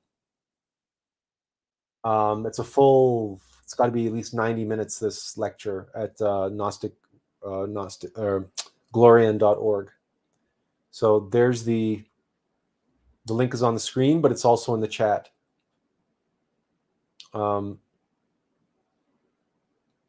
Okay, let's move on here because we're getting on in time. Now, what we're about to share with you is something that is the case with Om Mani Padme Om. It's not only the mantra of the Christ, it's also the mantra of the Divine Mother. When the Bija mantras, the core seed mantras, are reorganized into Oma Nipa Dam Hum. Oma Nipa Dam Hum. Instead of Om Mani Padme Hum. It's the same sounds. It's the same syllables, but now rearranged. So now we have Oma. Oma, you know that Oma is like mother, grandmother, right? Oma, Opa, Oma. Oma is the name of the goddess. Ama, mother. Nipa is Sanskrit and means water flowing down. It relates to the Hebrew shamayim, which is heaven, but literally means fiery waters. And it relates to tantric medicine. In tantric medicine, the nipa, the sexual force, flows down from the crown chakra down into the Muladhara chakra, where it activates and then flows back up again. So the water flowing down, the fiery waters, the shamayim, that's the nipa. So dam means to be rooted, established. We want that energy, those fiery waters, that water flowing down, to flow into us and be rooted, not lost, not wasted, not misused. And it's interesting how dam, the word dam in English, is what we use to describe a structure that holds back the water, that holds in the water, that dams the flow and stops the flow. That's what a dam is, right? Hum represents the union, the yoga, the religare that we seek. So again, the groundedness, but the earthiness in the blackness, in the earth. So we are here in the earth and we have the physical body. So the union between the physical body and our metaphysical bodies. So the embodiment, again, like human being, right? The earthly embodiment of. So whom is the earthly embodiment of Oma Nipa, but damned, grounded in our hum. And it's interesting how dam also has that connotation of damnation. And there's a there is a relationship here. There's a crude relationship here because we are in hell. And where we are cast out into hell. Where we are in the physical realm, this is hell. This is not Eden. We're cast out of Eden into hell. So when we're talking about the physical embodiment of these things, it's like being damned. But let's not get too caught up in that. But just recognize the relationship and the meaning now of these language, these words, and the feeling of it all, and the recognition of the power, the magical power of these sounds when we start feeling into these meanings. Again, this is discussed in the same course that we just shared the link to. So you see, Om Mani Padme Hum has two distinct meanings from the same 6 syllables, and both are related to earth. In this case, this is more personal. Om Mani Padme Hum is a prayer to our own Divine Mother to bring that creative energy into us and make it firm, establish it, make it strong, not corrupted, not mixed with lust, not mixed with fear and pride and envy, not wasted in animal lust or bestiality or addiction, attachment to sex, but instead harnessed, given back to her, made pure. This is only one additional meaning of that mantra.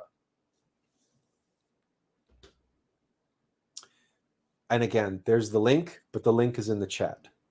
Okay. Om Mani Padme Hum, or Om Masi Padme Hum. You can elongate it. And we can't share it with you, but at some point in the future, we'll try to find the link. And maybe we'll do that now. Just if you bear with us one moment, if we say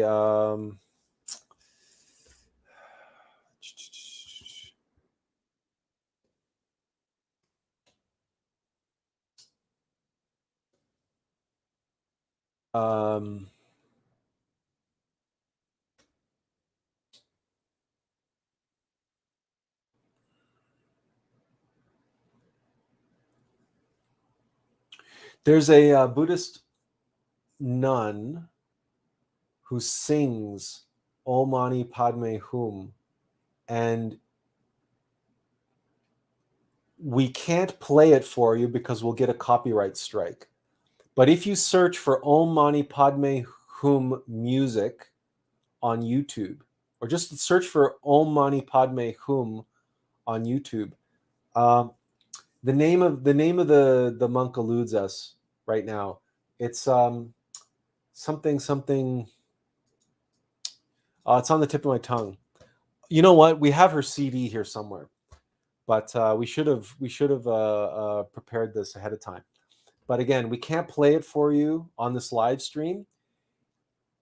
If we can figure out a way to make a separate video and we'll put it on Facebook and on our YouTube channel, then we'll do that. But again, we always run the risk of getting copyright strikes and stuff whenever we use music. So, but just do a search in YouTube for Om Mani Padme Hum, and you will find versions of it being sung. Annie, there it is. Annie Choi Ying Drolma. There it is. Okay. All right. So, okay. So we won't play it, but here we shared, copy the link, and we shared, and her name is Annie Choi Ying Drolma, singing Om Mani Padme Hum. Okay, we always forget her name. Anyway, link is in the chat, the YouTube link. It's absolutely beautiful. She is a wonderful singer, and her interpretation of the mantra and singing really will help you if you want to work with this mantra. Will give you some insight on how mantras can be sung in ways that perhaps you hadn't considered before, because there are many, many, many different interpretations, many, many, many different ways of singing mantras, but she is a Tibetan Buddhist monk, and her style is somewhat unique. It was really eye-opening for us. Really powerful way of working with the mantra, singing it in this sort of way as she does. Again, I wish I could play it for you now, but again, I don't want to get the live stream shut down, and I don't want to get banned from YouTube for a week again. And actually, because I'm already on 2 strikes, they would even threaten to cut off my channel for who knows how long. Okay, so the link is in the chat. Annie Choying Dralma singing Om Mani Padme Hum. And she also sings other, if you get her album, she sings other mantras as well, including the one that we're about to review.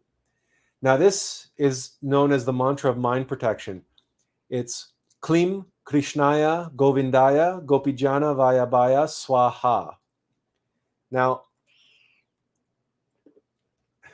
if you're rolling your eyes and saying to yourself, that's ridiculous, I'm never going to learn that mantra, that's too long, that's too complicated, that's too this, that's too that, that's too bad, because this mantra is, number one, it's very powerful, and number two, the more complicated a mantra is, the easier it is to work with.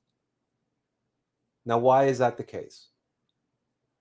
When you are working with just a simple mantra like Om, or like the vowels or whatever, 2 minutes, 3 minutes into the mantra, your mind is going to be wandering. You're going to be thinking about work. You're going to be thinking about what you're going to be doing tomorrow. You're going to be thinking about your girlfriend, your boyfriend, or your parents, or what someone said to you or didn't say to you.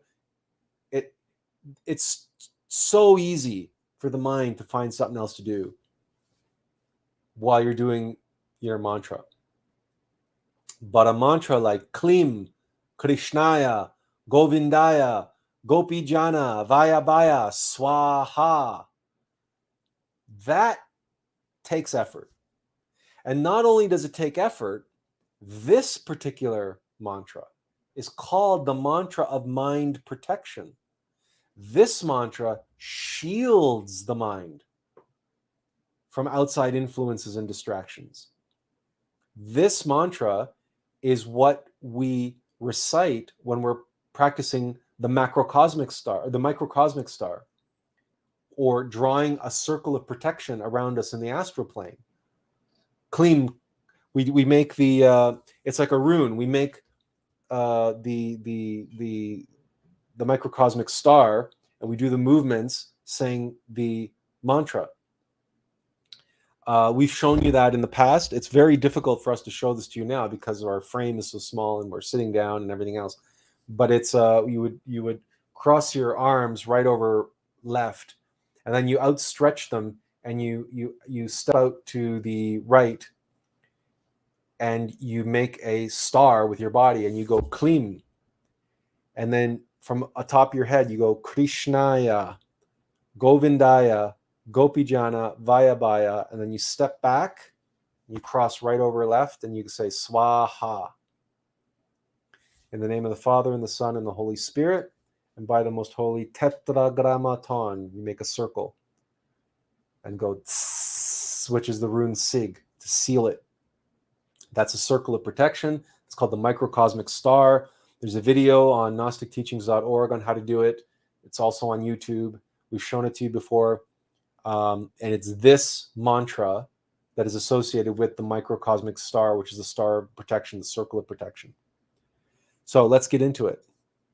One attains peace in whose mind all desires enter without creating any disturbance, as river waters enter the full ocean without creating a disturbance. One who desires material objects is never peaceful.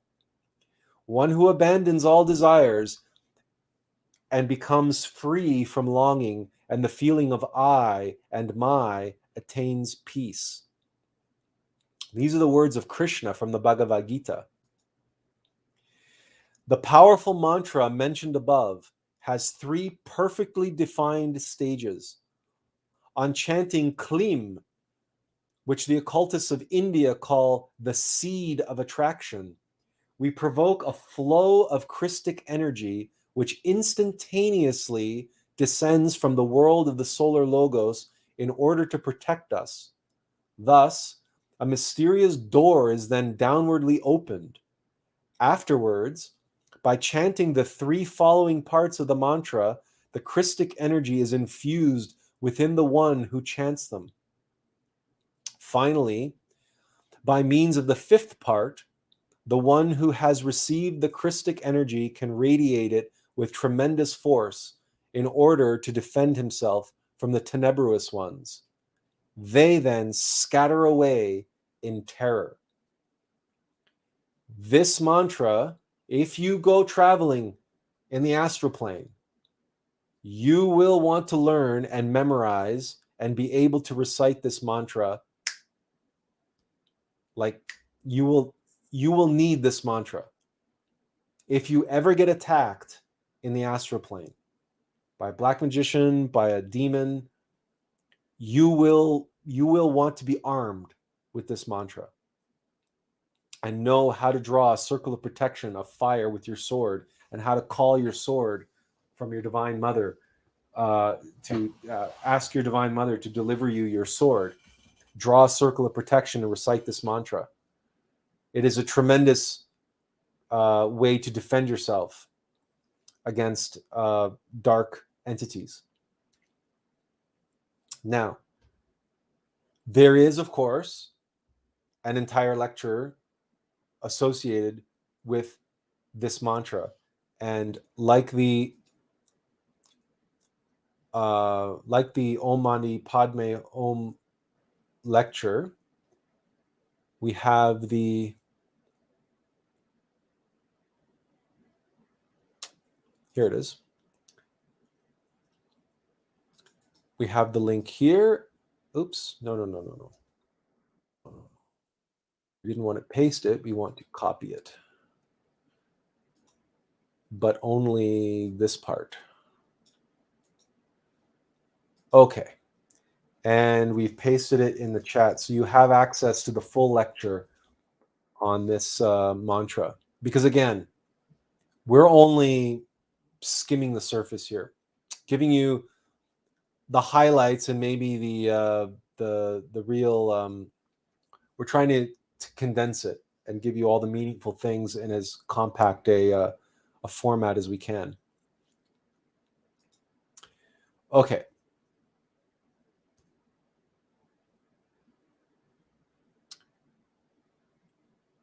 Now that should be animating. So that, well, anyway, we'll just put this on the screen. So bija, so the bija of this mantra is Klim. Okay. K, the Ka, is related to Krishna, Kamadeva, the Lord of Love, Christ. Indra, the god of thunderbolts. Contentment, serenity, peace. Klim relates to bodhicitta. Klim is the seed mantra that invokes the Christ. Master Samael calls Klim the seed of attraction, which we just read. And why? Klim is the bija, or the seed of Krishna, who is called the attractive one, because souls are drawn to Christ. Now, what's very interesting is that because it is known as the mantra of attraction, or the mantra of the Lord of Love, this mantra has been appropriated by many black magicians who call it the mantra of desire. And they say that you can use this mantra to get anything you want, especially sex.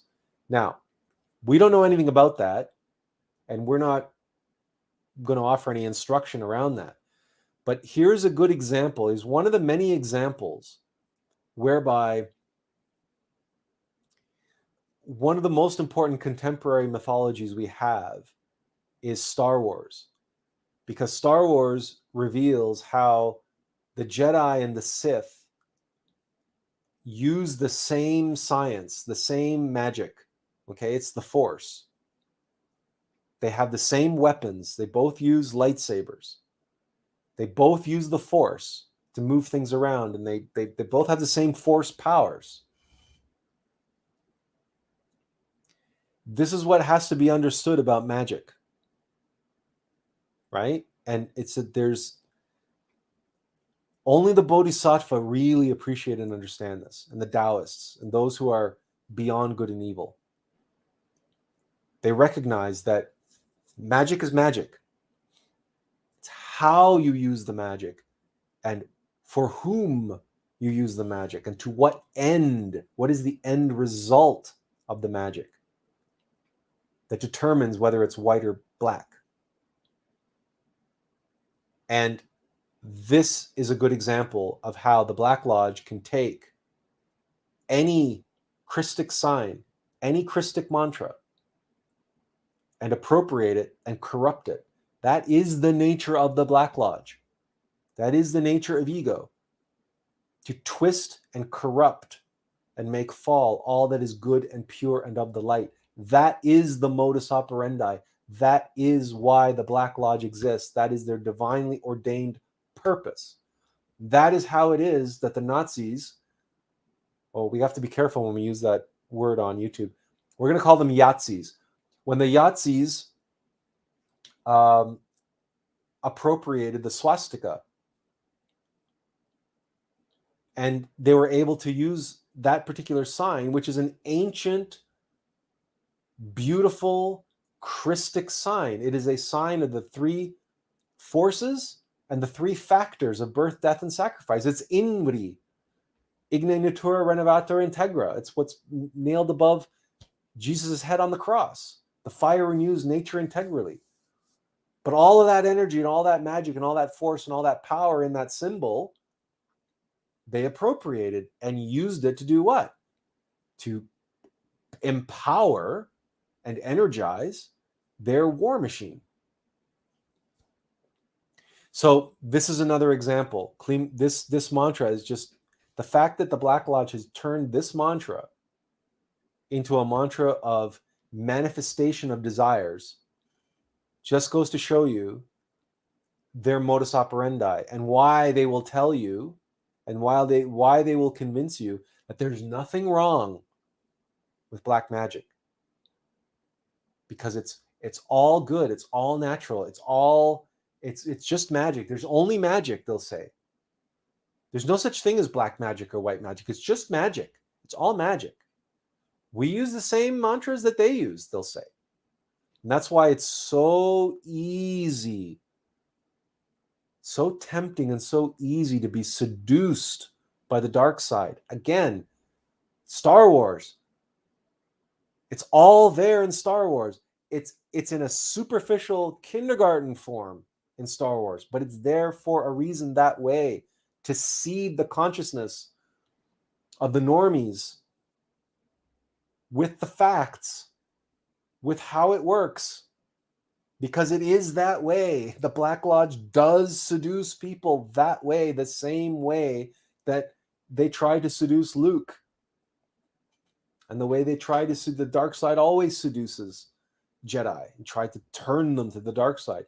The Black Lodge are always seeking to turn initiates and get them to join their team. So just be aware of that. Just be aware of that. Okay, so let's continue.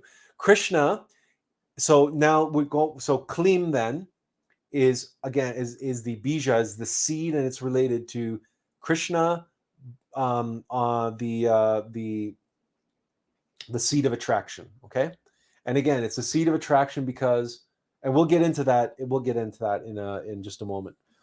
Krishna is the name of Christ in India. So now we're talking about the second part of the mantra, Krishnaya. Krishna is the name of Christ in India. It could very well be that on the face of this planet, there is no deity more worshipped than Krishna. He goes on to say that he knows Americans think that Christ is more worshipped, but Krishna and Christ are the same. But there are far more people, just in terms of sheer population. There's over 1 billion Indians, people living in India. So Krishna is far more worshipped than Jesus is, but they're both expressions of the Christ. And so he finishes this comment by saying religious competition is a disease, and he's right. The next part of the mantra is Govindaya. Now, Govindaya comes from the Upanishads, and he says one of the Upanishads that gives this mantra explains that Govindaya means he who is famous on the earth. And in the Vedas, he who is famous on the earth and in the Vedas and amongst the seraphic cows. Krishna is often depicted with a cow. Krishna is a cow herder. Jesus, who is and you all know that in Hinduism, cows are sacred, right? Jesus, who is a Christified master, is represented as a carpenter, as a fisherman, as a laborer working in the fields of the earth. Krishna is depicted similarly.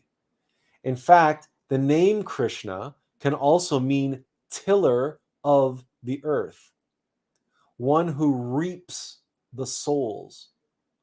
Govindaya is related to the cowherd, the one who protects the cows, the one who gathers the cows, and the one who labors in the earth. The cow is a very deep symbol.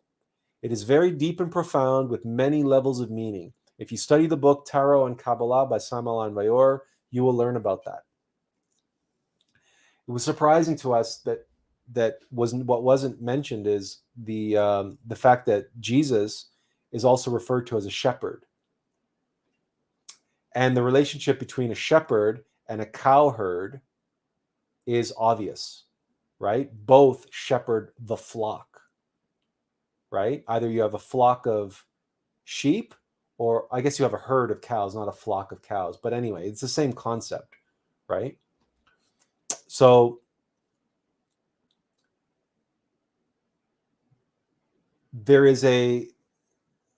that's what Govindaya is referring to, the herding of and the protecting of and the guiding of, but also the reaping of these earthly elements, the tillers of the soil, the reapers of the earth. And we all know that in alchemy, it's all about transmutation of lead into gold. So working with our earth and transmuting the sexual force into the golden bodies, into the solar bodies. We're working in the earth to create the Christ, to give birth to the Christ. So all of this, you see, is connected. All of this, and it's all connected in these sounds. These single words and these single syllables, these small little collectives of syllables have so much meaning. They are so pregnant with meaning. When we use them in activity in a conscious way, when we know what we're saying, that activity bursts forth within us like a cornucopia, right? It's just like this primordial generative force that's just waiting to explode with creation. And what it has to create, well, it's the Christ. And working with, so again, this is why we talk about the power of sound, right? The spiritual power of sound. It's far more than just putting chakras into activation, right? That's we're talking about a much bigger picture here and a deeper picture.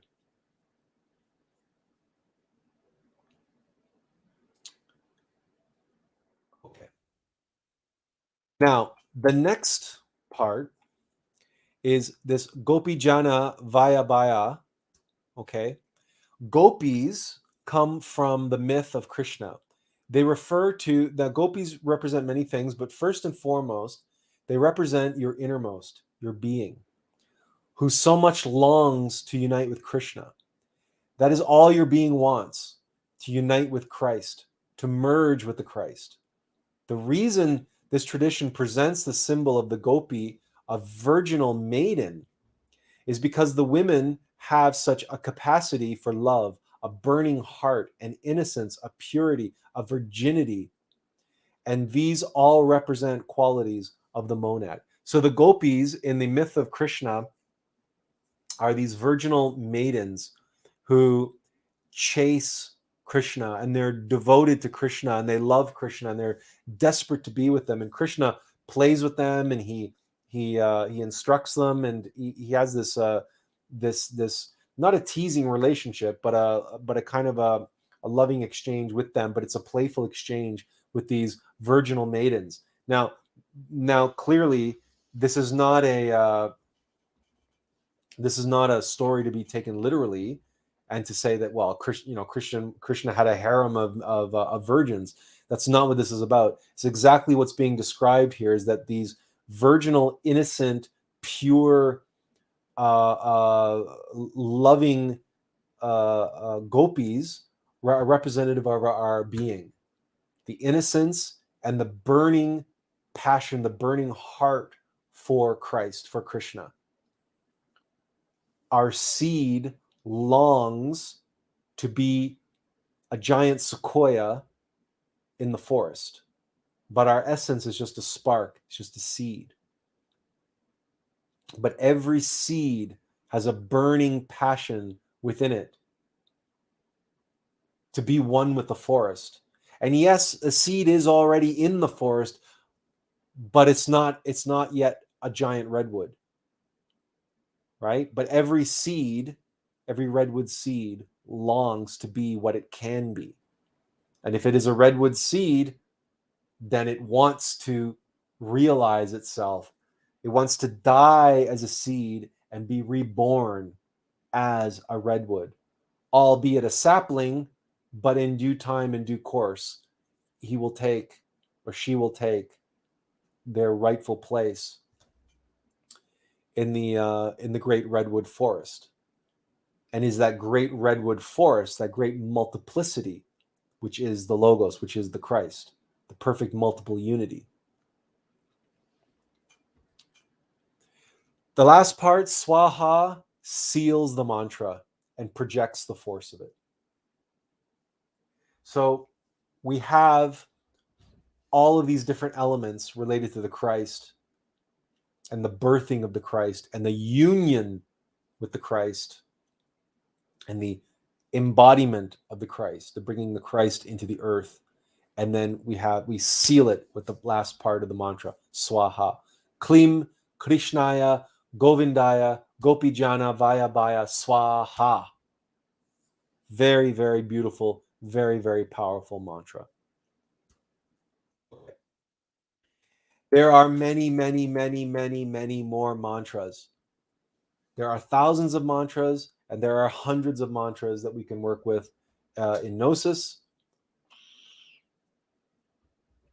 Clearly, we cannot cover them all, certainly not tonight. But what we hope we have done is given you two examples of two very powerful mantras, and shown you how they break down, and shown you how much meaning there is associated with them. And we encourage you to follow the links that we've shared and study these mantras in greater detail, and you will see just how deep the knowledge related to these mantras goes, and just how vast the scope is. We've only scratched the surface here. And when you choose a mantra to work with, make sure that you have gone to the depth of understanding of that mantra, as at least as much as we have here, but preferably as much as you can. Try to find the origin of the mantra in its original text. Like, for example, here, their origin will be the Bhagavad Gita. And read some of the original texts. Immerse yourself in the lore, in the mythos of the mantra. Don't just pick a mantra off the internet and read what somebody said about it in a 3-line blurb about what the mantra is for. Oh, this mantra is good for that. This mantra is good for manifesting what you want. This mantra is good for this. This mantra is good for eliminating negative energy. Like, do you know how many mantras are on YouTube? And they say, oh, perfect mantra for eliminating negative energy or eliminating negative energy in your home.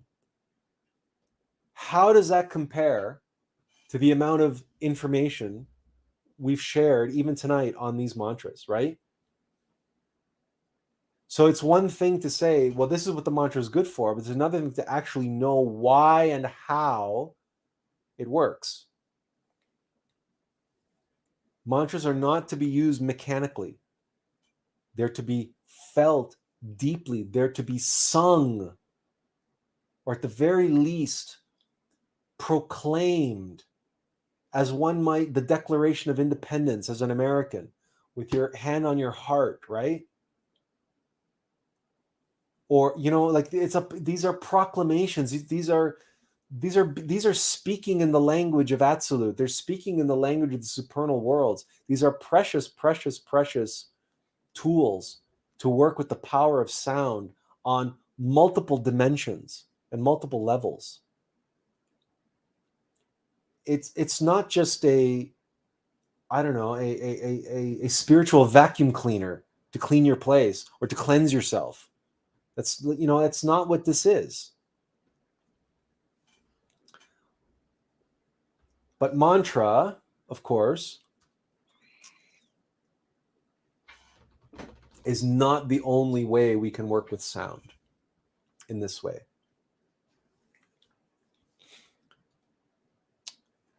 And prayer works much the same way, and many of the same rules apply as they do to mantra. In the same way that you can do japa with mantra, you can do japa with prayer. That's what a rosary is. The rosary is repeating the Hail Mary, the Ave Maria. Now, because there's a lot of overlap here, we're not going to get into the same depth that we did on these two mantras. Instead, we're going to try to share with you in a greater scope some of the more powerful prayers that we can work with in Gnosis. And the first one is the Our Father, or the Paternoster. Now, what we have done is we're going to go through these with both the English and the Latin. If you can do these prayers in Latin, they're more powerful. And the pronunciations are available. You can get them at Glorian.org, or you can get them on YouTube. The Our Father Paternoster is probably the most powerful prayer that we have. It's the one that Jesus gave us. And we've explained many times that the reason it's Our Father is because even if we're praying in private, it's Our Father, because it is you, the vessel, the vehicle, the servant, and your innermost being. Together, you are praying to the Logos. You're praying to Our Father. Me, the servant, Attlas, the being, praying to Alux, all light, God light, the Logos. Alux is our Father. Mine and my being's Father. That's why it's Our Father. Our Father who art in heaven, hallowed be thy name. So we've organized it this way so you can make a direct connection between the Latin and the English. Paternoster, quies in caelis sanctificator nomen tuum. By the way, my pronunciation in Latin is not perfect. You can get the correct Latin pronunciation on YouTube. But this will help in the translation so you know what you're saying when you're saying it in Latin, because you need to know what you're saying. Thy kingdom come, adveniat regnum tuum.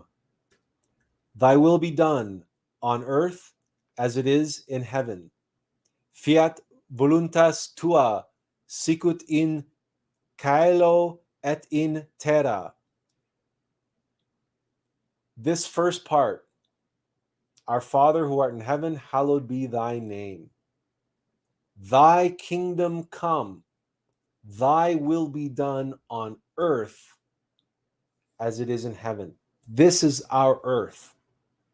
In esotericism, esoterically, earth never refers to the earth.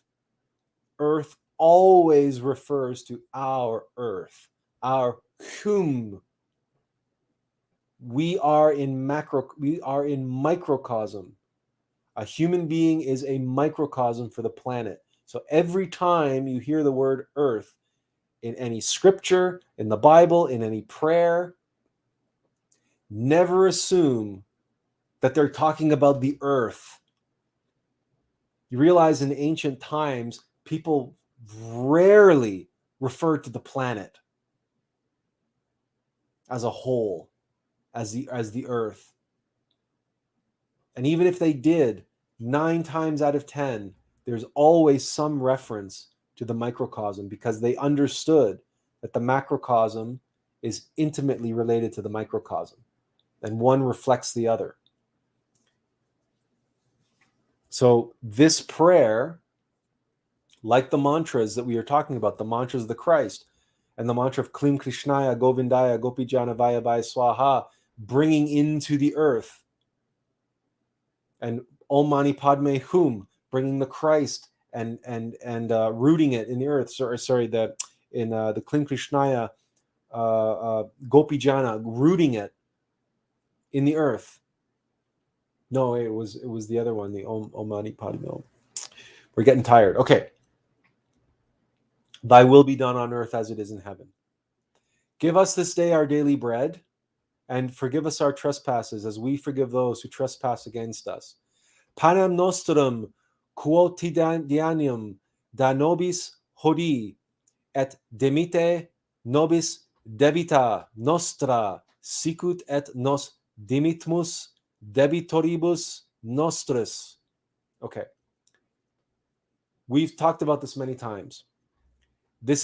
We are not asking for food here. We're not talking about food.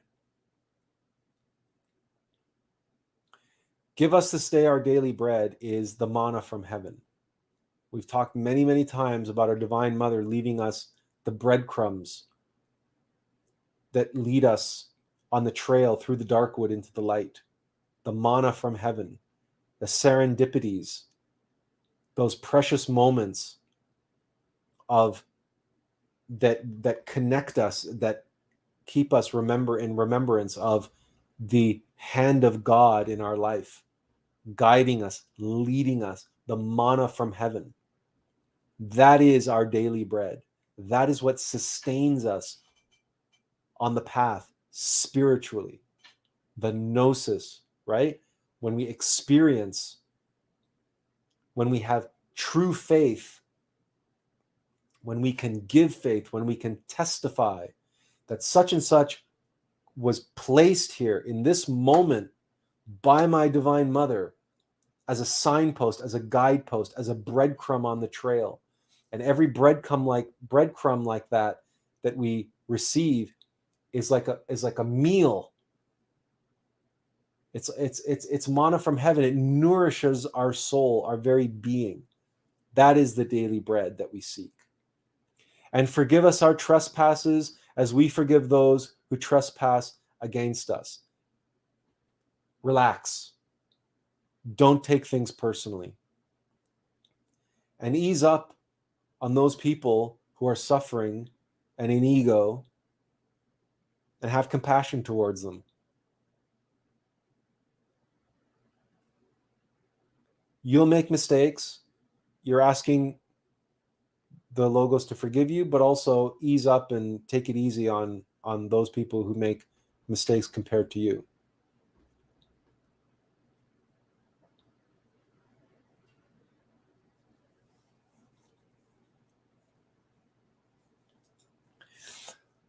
Benjamin says, earth is also an anagram for heart. When you said that, when the ancients refer to earth, it is not the land or this planet. Yeah, so in your heart, in the Adam nous of the heart, is where your being resides. And of course, in order for something to be done on your earth, within you, it has to emanate from your heart. So that's a good observation, Benjamin. Let's continue here. And lead us not into temptation, but deliver us from evil. This is basically saying, just, watch out for us, and we're surrounded by evil here. There's pitfalls and traps inside of us and all around us, and there's black magicians and dark entities and everything else. So help us. Don't lead us into any traps, and protect us from evil. For thine is the kingdom, the power, and the glory forever. Amen. Oh, sorry, I didn't read the Latin part, did I? Et nenos inducas in tentationem, sed libera nos a malo. All right. And for thine is the kingdom, the power, and the glory forever. Amen. Quia tum est regnum et potestas et gloria in saecula. Amen. All right. Next, we move to prayer to our Divine Mother. And here we have the Hail Mary, also known as the Ave Maria. Now, the beautiful thing oh, by the way, prayer can be sung. You can sing your prayers. And you know who does a fantastic version of the Our Father is that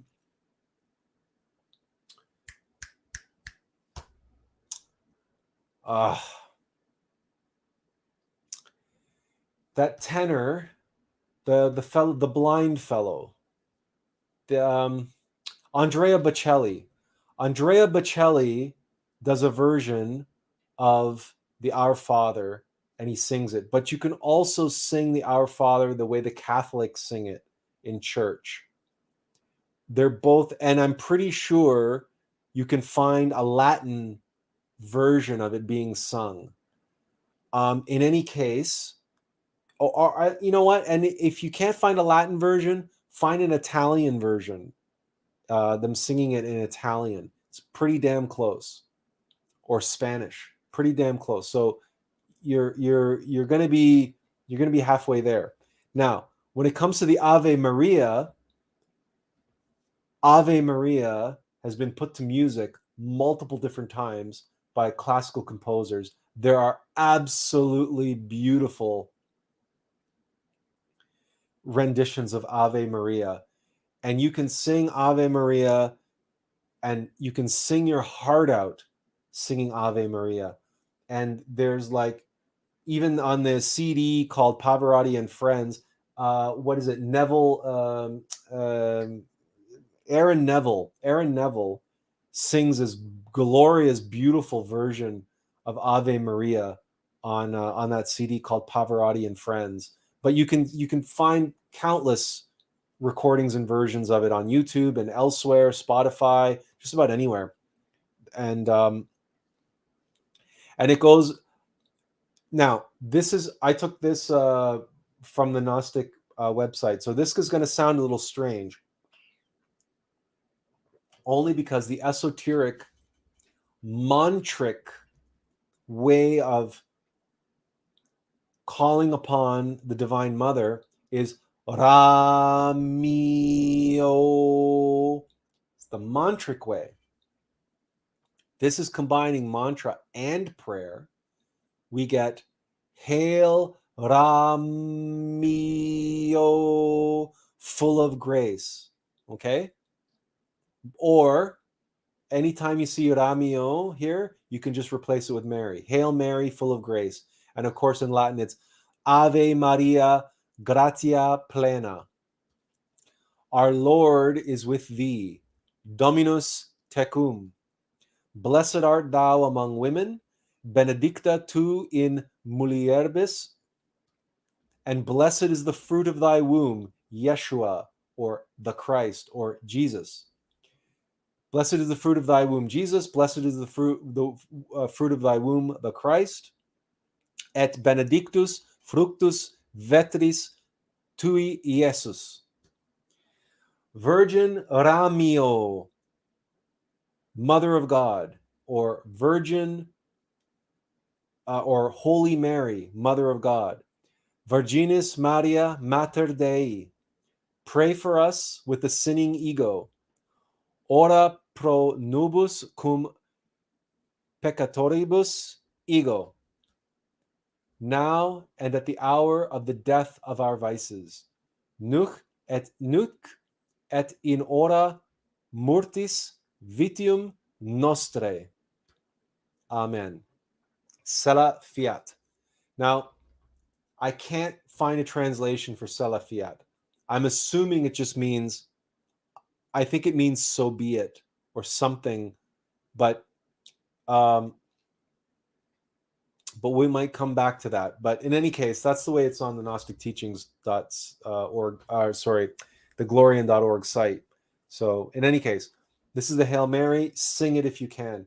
Benjamin says, yes, we used to sing both the Our Father and Hail Mary when we were kids. Yeah.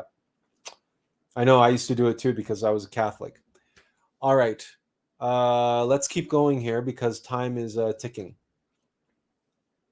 The following is the Apostles' Creed.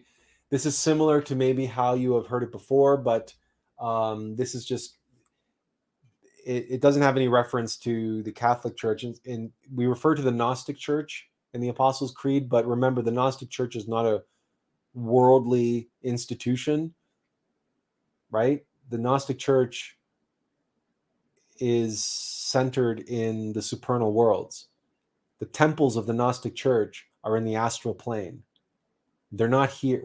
We have Gnostic centers, but we don't have Gnostic temples. Gnostic temples are in the astral plane. Technically, every church and every temple of every great religion is a Gnostic temple. That's the way Gnostics see it. We can go into any church, any temple of any religion, of any domination, anywhere in the world, and practice Gnosis. Because to us, it's all Gnosis. So, but there is no Gnostic church in the world. We don't have a pope. We don't have bishops. We don't have priests. We don't have an organization. We don't ask for money. There's none of that stuff, right? So we're not organized in that way. We don't have to be, because that's not what matters. What matters is the temple in the supernal worlds and the masters of the Great White Lodge. To us, the only pope that matters is the Christ.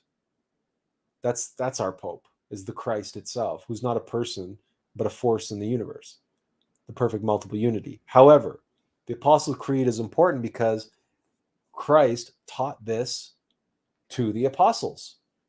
And it reads, I believe in God, the Father Almighty, creator of heaven and earth, and in Jesus Christ, his only Son, our Lord.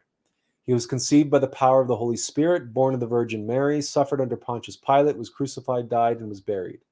He descended into hell. On the third day, he rose again from the dead. He ascended into heaven and is seated at the right hand of God the Father Almighty. From thence he shall come to judge the living and the dead. I believe in the Holy Spirit, the Holy Gnostic Church, the communion of saints, the forgiveness of sins, the resurrection of the body, and the life everlasting. Amen. All right. Now, here we're going to get into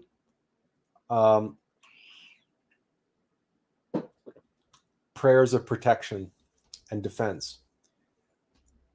Like Klim Krishnaya Govindaya Gopijana Vaya Vaya Swaha, which is a very powerful mantra of protection, we have prayers of protection. The first one is called the Conjuration of the Four. And we will provide a link that explains all of this in detail. Now, the first part is in Latin, and we will translate the Latin for you, but we're going to read through the prayer once. Okay, and then we'll get to the Latin translation part in a minute.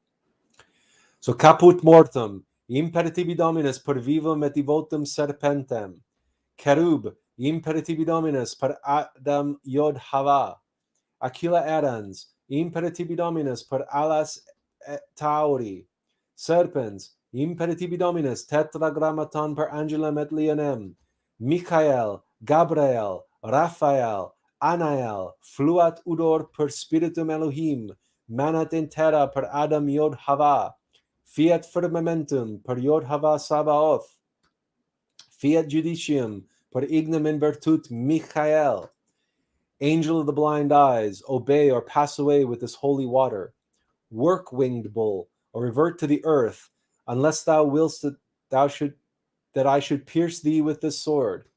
Chained eagle, obey my sign, or fly before this breath. Writhing serpent, crawl at my feet, or be tortured by the sacred fire, and give way before the perfumes that I burn in it.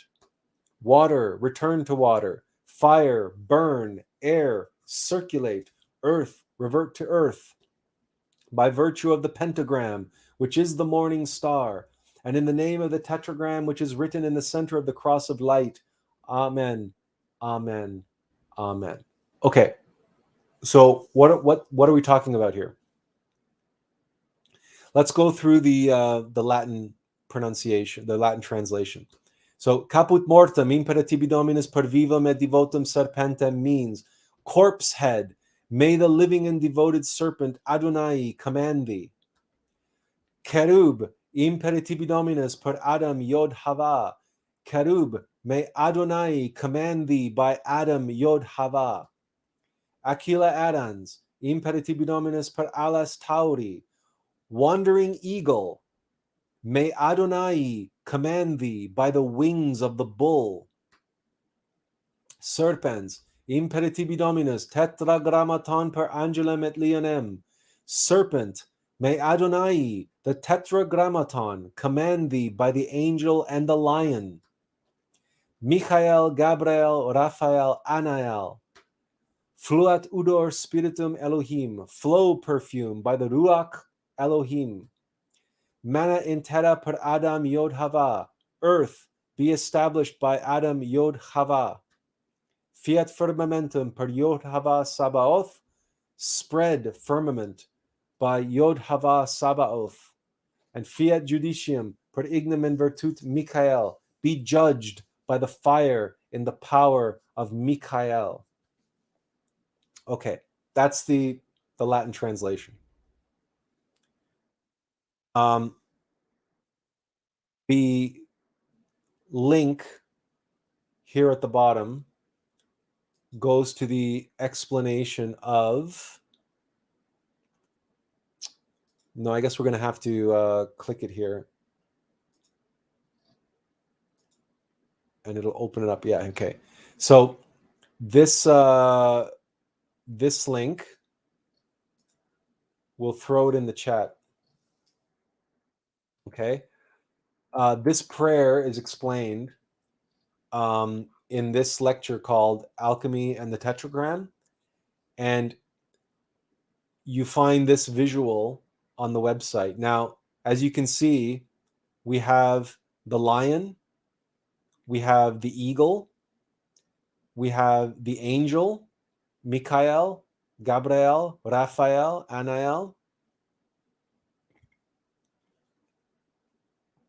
and we have the bull.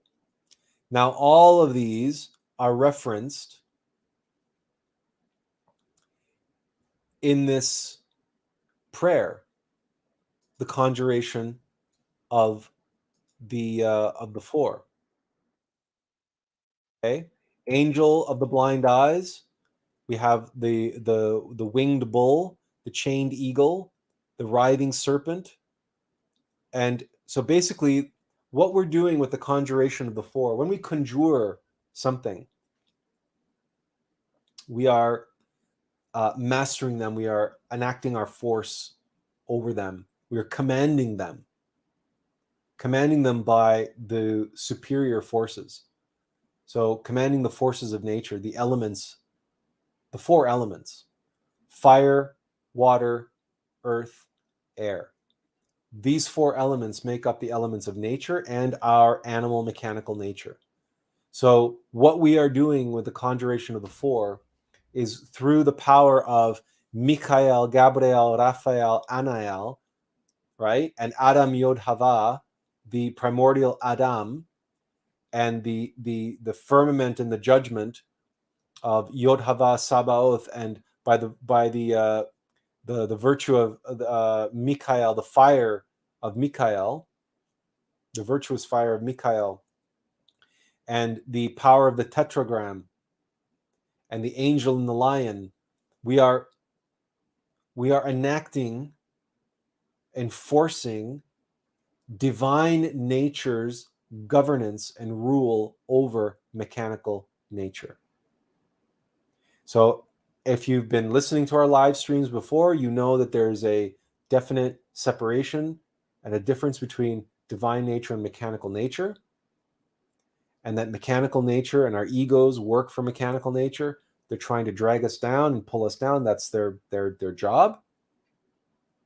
And we are working to ascend and identify with our divine nature. So the conjuration of the four works to enact and enforce the supremacy and the power of divine nature to rule and govern mechanical nature.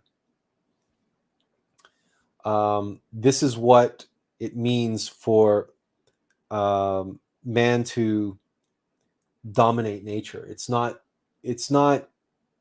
as it's been externalized by ego, that man conquers nature, and so it cuts down the rainforest and it builds bridges over chasms and digs tunnels under channels and stuff. That's not what conquering nature means. Conquering our own nature, our own animal nature. That's what it means to conquer nature.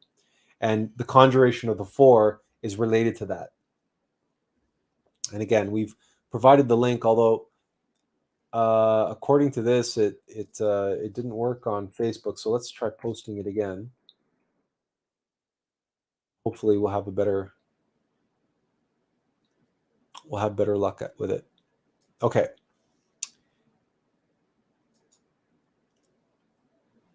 Okay, and then we gave the Latin translation, and these prayers are on glorian.org. Again, the link we provided, including the explanation.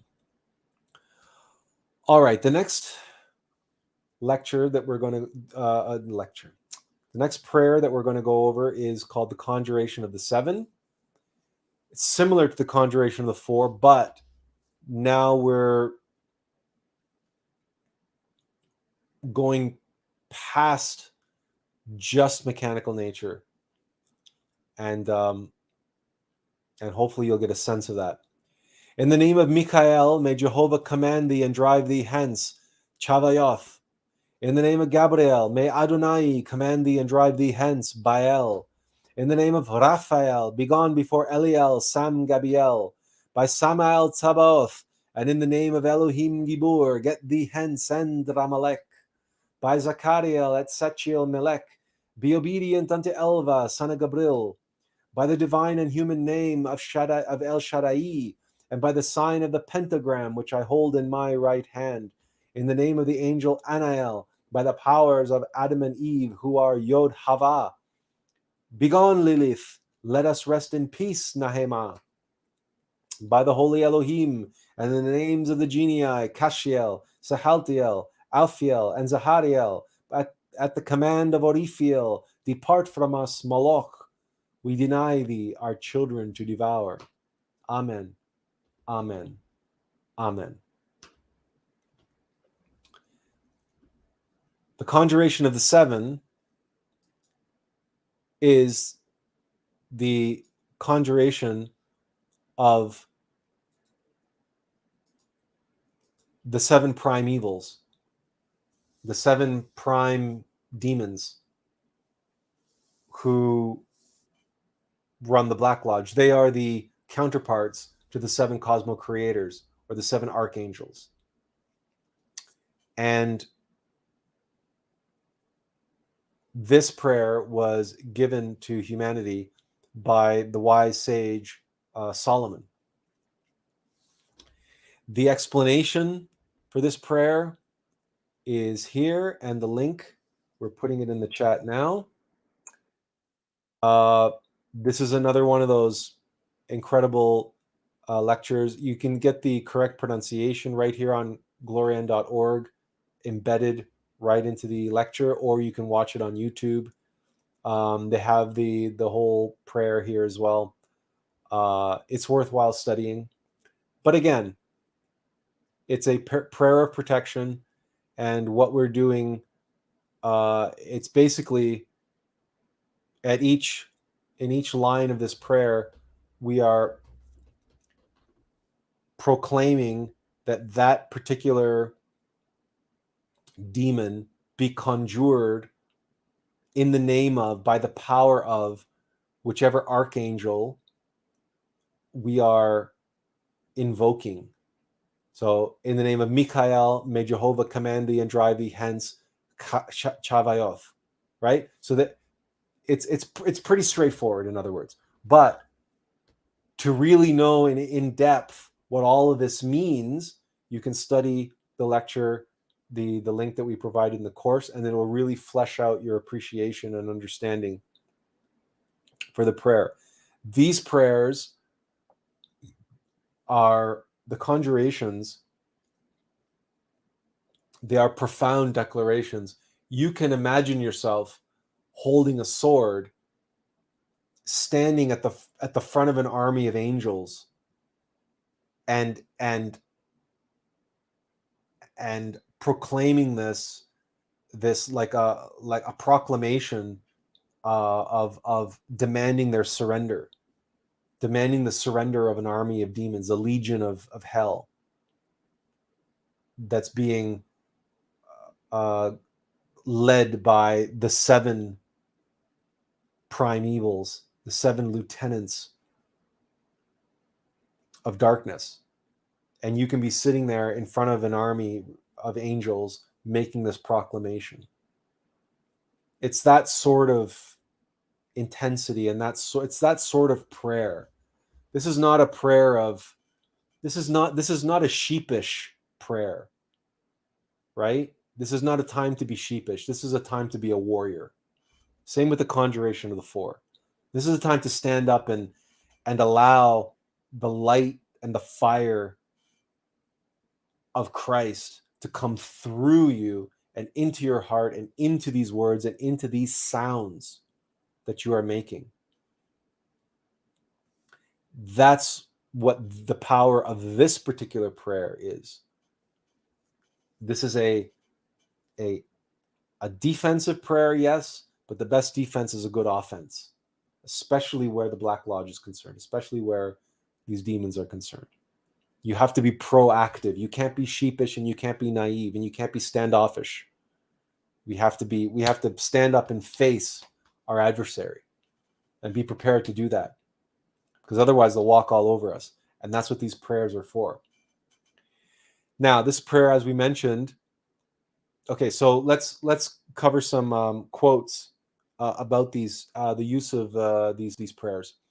We recommend to pray with great strength, to recite the conjuration of the 7 of the wise Solomon, or the conjuration of the 4. These prayers are of an extraordinary efficacy for our mental and physical defense. There are women who practice sorcery against men and vice versa. These victims must incessantly defend themselves with the conjuration of the 4 and 7.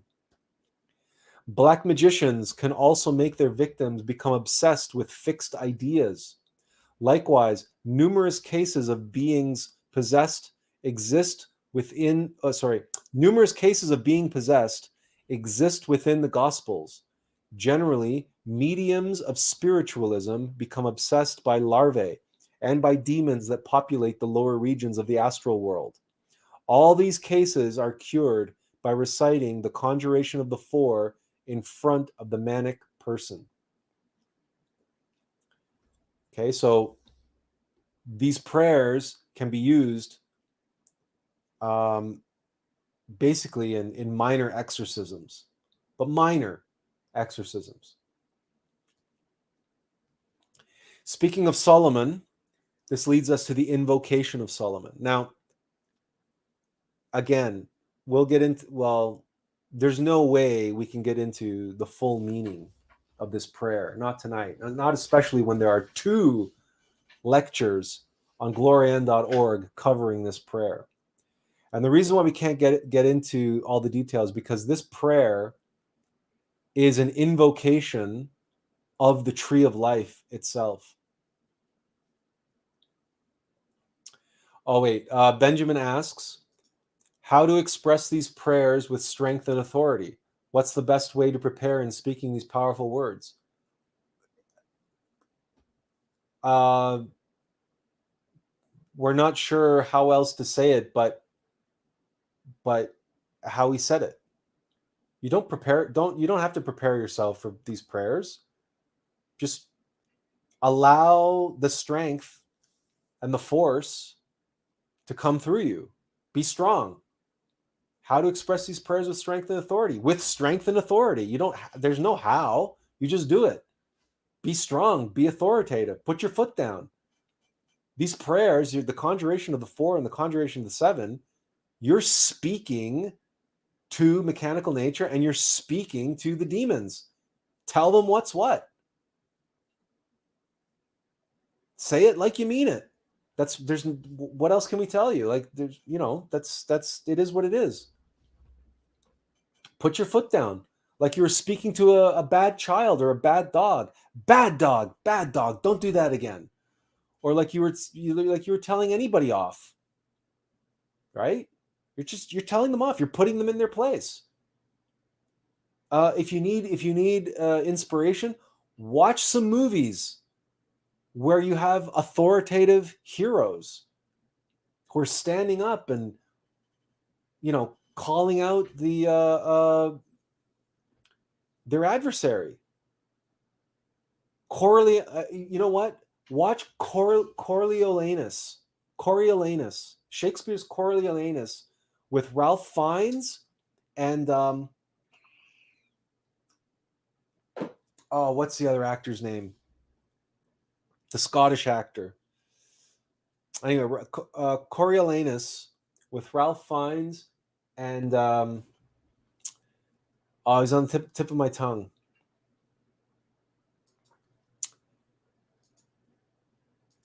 We're gonna.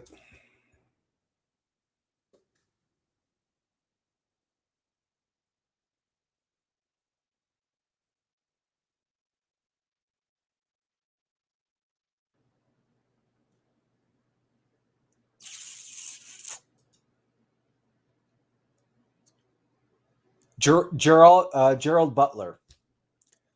Coriolanus. Here's the movie poster. Okay, this is an absolutely fantastic modern interpretation of Coriolanus. It's set in in like Bosnia or some damn place,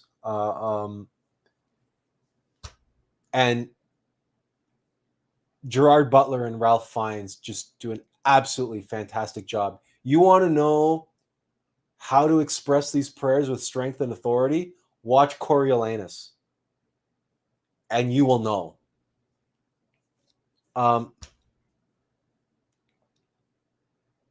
Yeah. Okay. All right. So, Invocation of Solomon. Invocation of Solomon, you are invoking the powers of the tree of life itself.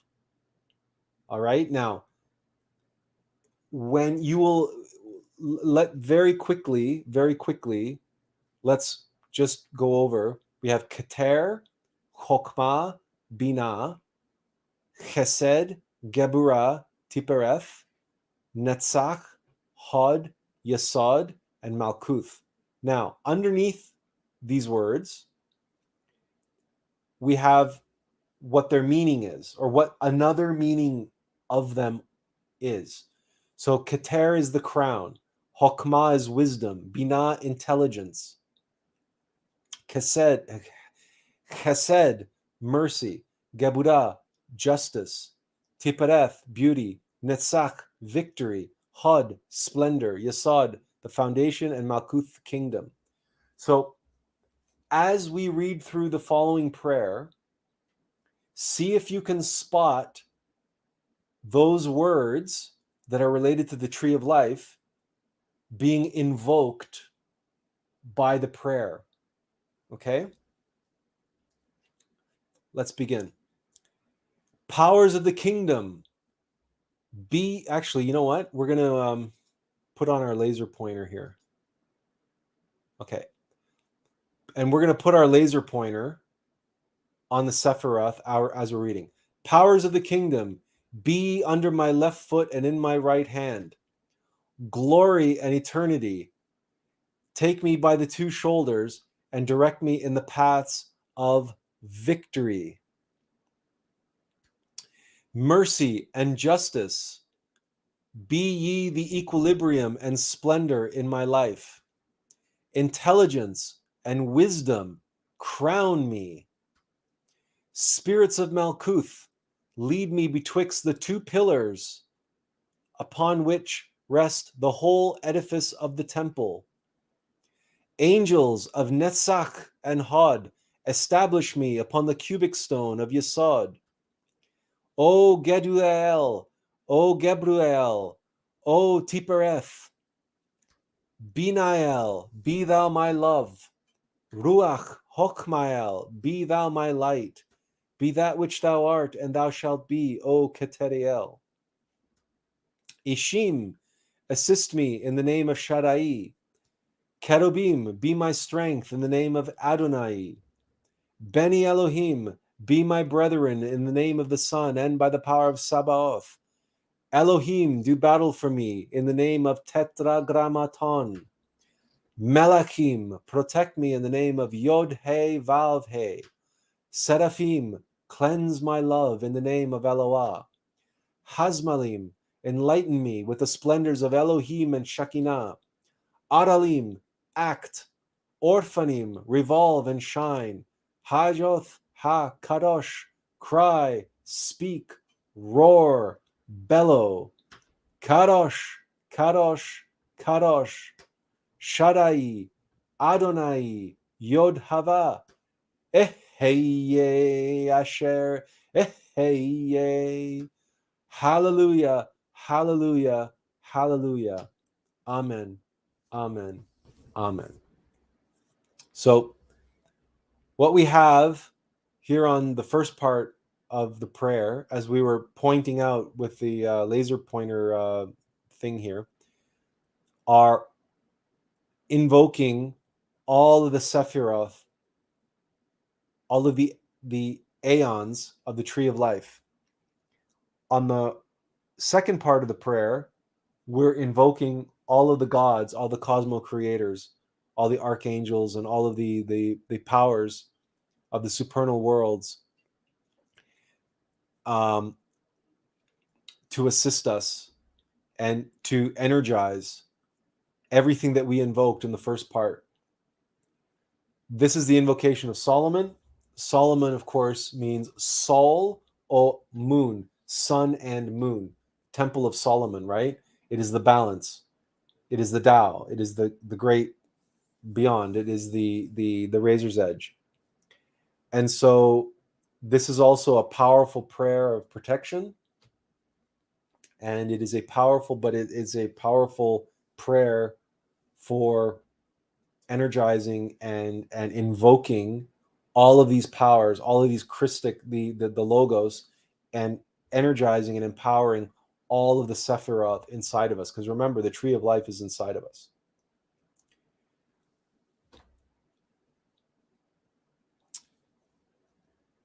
These are the two lectures associated with this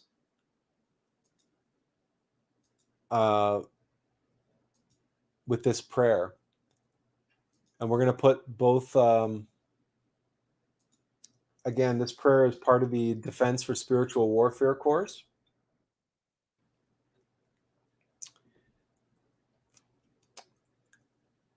Now, let's see if this second...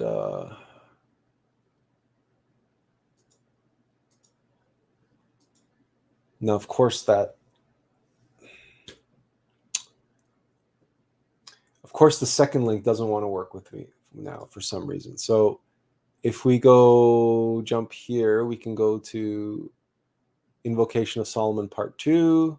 Here's the link, copy, and we'll put this in. Okay, so you have the links now to the 2 lectures related to the Invocation of Solomon. Again, way too much information for us to try to cover in this live stream. And again, we don't have that level of esoteric knowledge. We have not done that level of esoteric study to be able to. It's the best we could do would just summarize what these lectures are anyway, and we would be doing them a injustice. So go and study these lectures on your own and recognize and comprehend the power of these prayers by listening to those lectures or reading those lectures. You can do either one, and they'll really flesh out your appreciation for all of this terminology, number one, but also you will learn an incredible amount about the tree of life by studying these lectures on the Invocation of Solomon, because of course they're going to be explaining a lot of the practical energetic values associated with these sephira and the invocation of the sephira using their esoteric and original Hebraic names. Okay, one last prayer. I know that we're running long. We're over the 3-hour mark, but there's one last thing that we want to cover, and that's the Fons Alpha, or Fons Alpha et Omega. This is a prayer for protection in times of danger. And for whatever reason, it's like times of danger, including from bullets, knives, wounds, enemies, ambush, like you name it. Like this is serious, serious danger now. Like you can be in a war, you can be in a battle, you can be in a riot. The following prayer is the real emergency go-to physical, your life is being threatened prayer. So the other prayers that we shared with you were metaphysical dangers, right? The conjuration of the 4, the conjuration of the 7, you're under metaphysical attack, you're under psychic attack, you're under attack by a black magician or a demon, or you're cleansing yourself, or you're smudging yourself. When you're smudging your home, when we go through our house with the incense, right, and we're smudging, we go around smudging and we're reciting the conjuration of the 4, the conjuration of the 7, and the invocation of Solomon. That's what we're doing nonstop while we're working with smudging and smudging ourselves. That's what we're doing. But the Fons Alpha, this is a real. This is when the proverbial crap hits the fan in the real world, and you need a practical, real world help. I mean, you can pray to God all you want, but if you really want a powerful prayer of protection, this is it. Now, the thing about this prayer is that there's no real good way to translate it, but we'll do our best. And there's the language, the Latin, and the other languages in it are very challenging to memorize, but you do need to memorize this prayer if you want to be able to use it. I mean, obviously, you can't whip it out and start reading it. Obviously, if you're in a crisis mode, you have to be able to recite it off by heart. So it takes a while to learn, but if you recite it, 2 or 3 times, 3 or 4 times a day, either when you get up or before you go to bed. Slowly over time, it'll start to stick. When it came time for us to learn these prayers, we did them every night before we went to bed. We had them. We bought the Gnostic prayer book. It's like $8, I think. All of these prayers and more are in the Gnostic prayer book. You can get them on glorian.org. I think it's like an $8 or $10 book, something like that. And we keep a copy next to our bed. And so what we did was we would just read before we went to sleep every night. We kept reading them and reading them and reading them. And we do each prayer 3 times, reading it. And after, I don't know how many weeks or whatever it was, we just knew them by heart. That we didn't need to pick up the book anymore. So that's, just take your time and do what you need to do. But let's go through them. Let's go through it. So the first part, Fons Alpha, Et Omega, Figa Figalis, Sabaoth, Emmanuel, Adonai, O Nerai, Ella, Ihe, Reoton, Neger, Sahe, Panjaton. This translates into fountain of the beginning and the ending. In the womb, the gestated host of God is with us. O Lord, oppress the arrogant. Come and go and defend me. Reject pains from the impious. Fasten, consume them. You are strong forever, O Lord. The next part. Komen, Agla, Matthäus, Marcus, Lucas, Johannes, Titulus Triumphales, Jesus Nazarenus, Rex Iudeorum, Ecce Dominicae, Crucis signum fugite partes adversae, visit Leo de tribu Judae radix David. Hallelujah. Lo and behold, Matthew, Mark, Luke, John, triumphant names. These are in the sign of the cross of Jesus of Nazareth, King of the Jews. Run away, hostile powers. The conqueror lion of the tribe of Judah. The stem of David has prevailed. Praise Jah. Kyrie eleison, Christe eleison, Paternoster, Ave Maria, et nevos, et venia super nos salutare, tum oremus.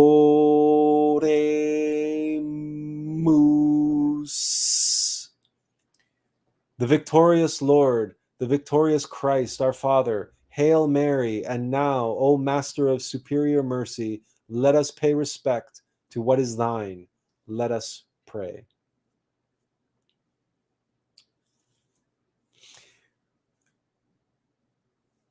Oremus is the being at the center of the Milky Way galaxy. That is what is referred to as the O Master of superior mercy, I guess. Again, this translation, we're not entirely happy with it, but anyway, it helps put into context. When we recite this prayer, all of the names invoke in us, and all of the visualization, everything, we just put all of our heart and all of our soul just praying to the Logos, the perfect multiple unity of the Christ, because every name here refers to a resurrected ascended master. So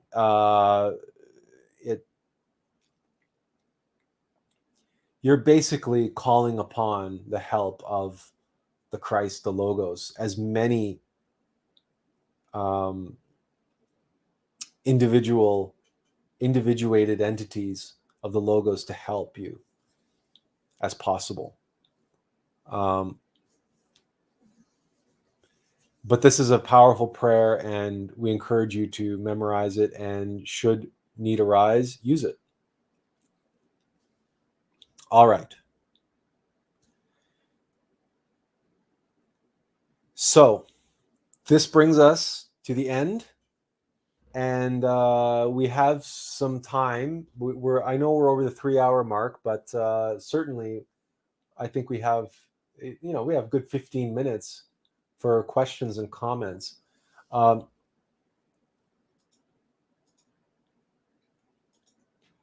Again, we put the link. If you want to pop on and ask your question in person, you feel free to do that.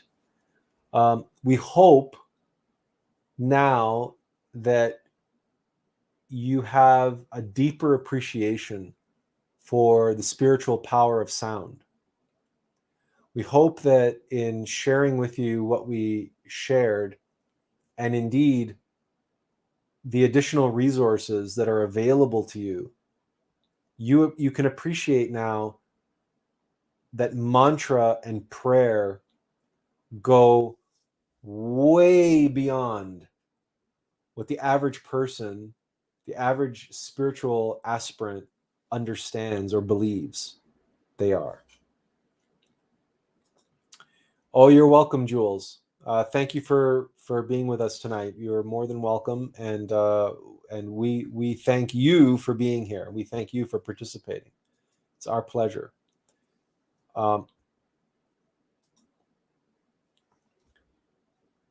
Sound is everything, and we also want you to encourage you. Benjamin says, "This is a wonderful lecture. Thank you, sir. I'll rewatch the replay because I didn't make it in the first half." All right. We're also obviously going to be doing a summary on Monday. We're going to be covering pranayama and pranayama, runes, mantra, and prayer. We're going to be doing all four in a summary session on Monday afternoon, if you can make that. We don't know how we're going to be able to do that, and that's going to be a 4-hour Monday session at least. But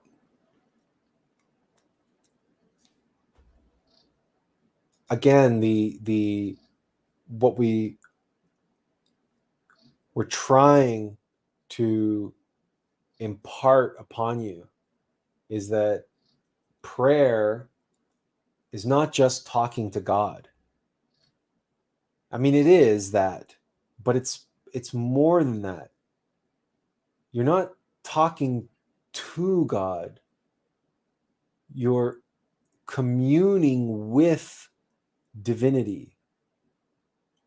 You are harmonizing with God. You are singing with God. It's a very different thing than just speaking to somebody, talking to somebody. If you've ever had one of those conversations with someone where you're on the same page and it's almost like you're one person, and it's like everything you say, it's like they're right there, they're on the ball. It's like two people who are really good jazz musicians improvising, and they're riffing with each other, and they're just playing off one another, and they're in perfect sync. Or two improvisers, actors who are specialists in improvisation, and they're riffing off of each other on stage, and they don't miss a beat. It's just bam, bam, bam, bam, and it's like they're totally in sync. Maybe you've had conversations like that with your best friend or your lover, your partner, and you feel so connected to them, and your heart, and you just want to hug them. You just want to hug them and kiss them, and because it's like, man, we're so in sync. We're so perfect together, right? That's what prayer is. Jennifer says, your presentation opened my mind to a completely new perspective on prayer. Thank you so much. Well, you're very welcome. That was our hope. That was our intention. That was our purpose behind this, is that is that the power of prayer is, it's the power to create. It's the power to destroy. It's the power of God.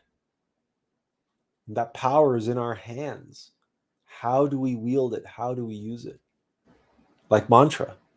It's the spiritual power of sound. That's why we gave you that anecdote. And really, all due respect to Samael and Mayor, I think Monday when we do this lecture again, when we do the summary of this lecture, I think we're gonna dig up our copy of Beelzebub Tales to his grandson, and we're gonna find the way Gurdjieff tells that anecdote, because we feel Gurdjieff tells the anecdote better.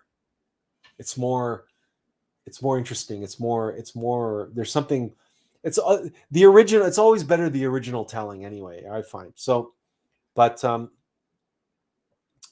it's a phenomenal thing. The reason why we shared that anecdote at the beginning is because it's a practical, powerful science. Sound is.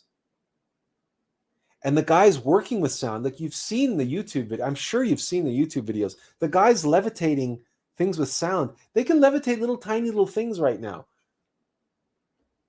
Right? It won't be long before they start recovering the science of the ancients and being able to levitate much, much bigger things. When we get to that point, we'll be able to levitate craft. That's how the aliens, that's how the Greys, the extraterrestrials get around.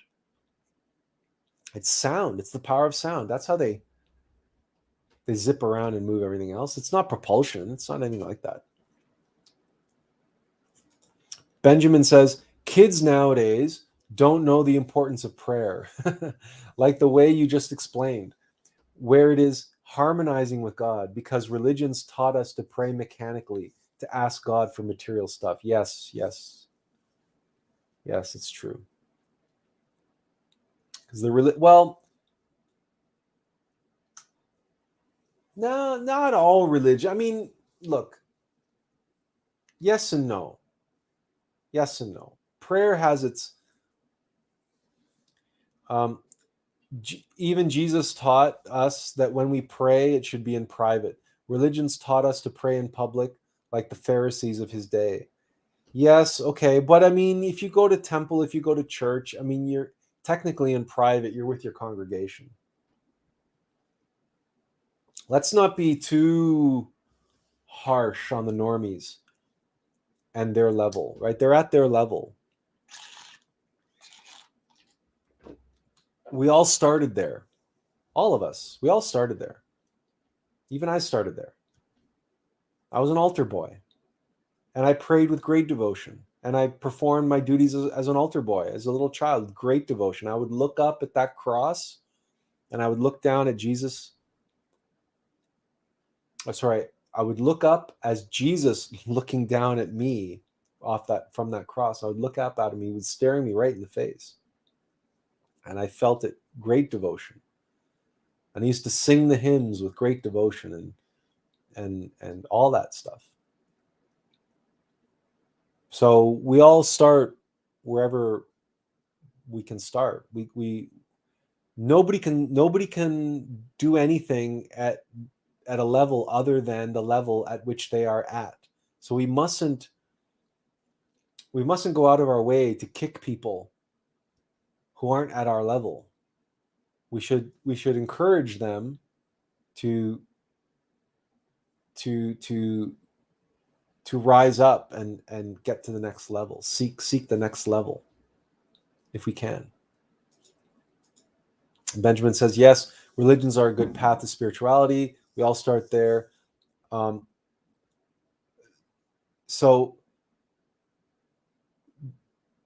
having said that, you're right about one thing, and that is that when you're a kid, it is very easy to fall into the mechanicity of prayer. Even now, I mean, I freely admit, even now, when I sit down to eat lunch with my father, and his partner, very often I just rhyme off, oh, by the way, that's grace. That's another thing I'm going to have to add back into the presentation. Bless us, O Lord, for these gifts that we are about to receive from your bounty through Christ our Lord. Amen. Right?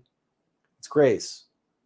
It's really easy to rhyme that off, like, especially when you're hungry.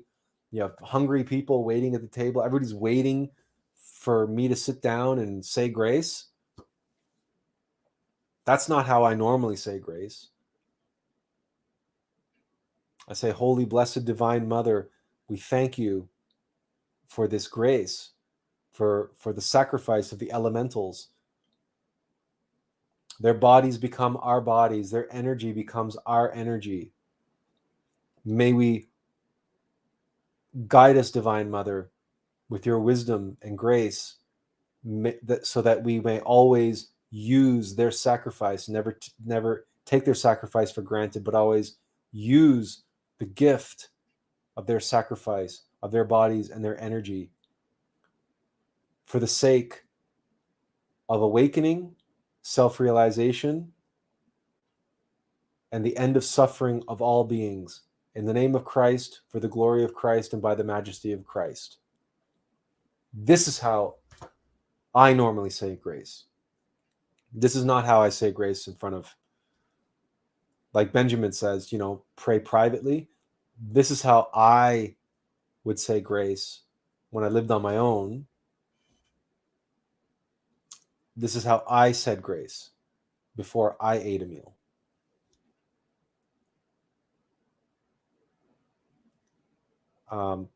You won't find that written in any book.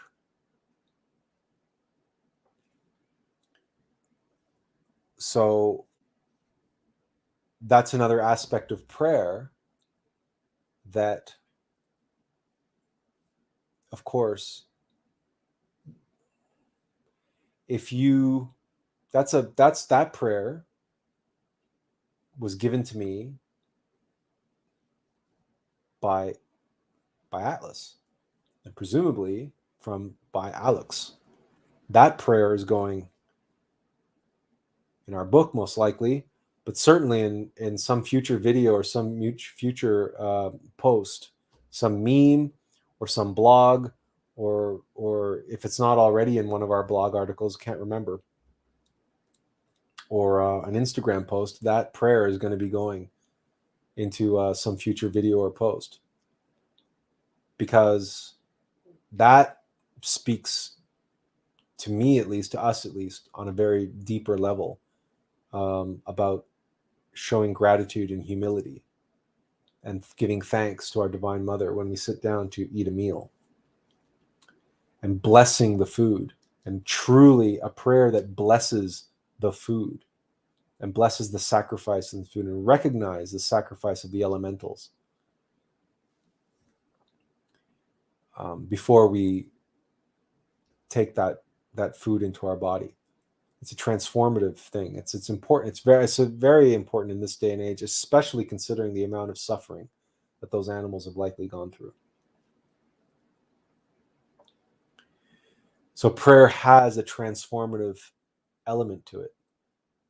When you pray, say grace like that, then even if the food's not organic, even if the animal's, not free range or not whatever, you find yourself in a situation, you say grace like that, and it has a powerful transformative effect on what you're eating. And a lot of the negative things in that food can be negated by the transformative power of the sound of the prayer that you're using and blessing the food with prior to eating it.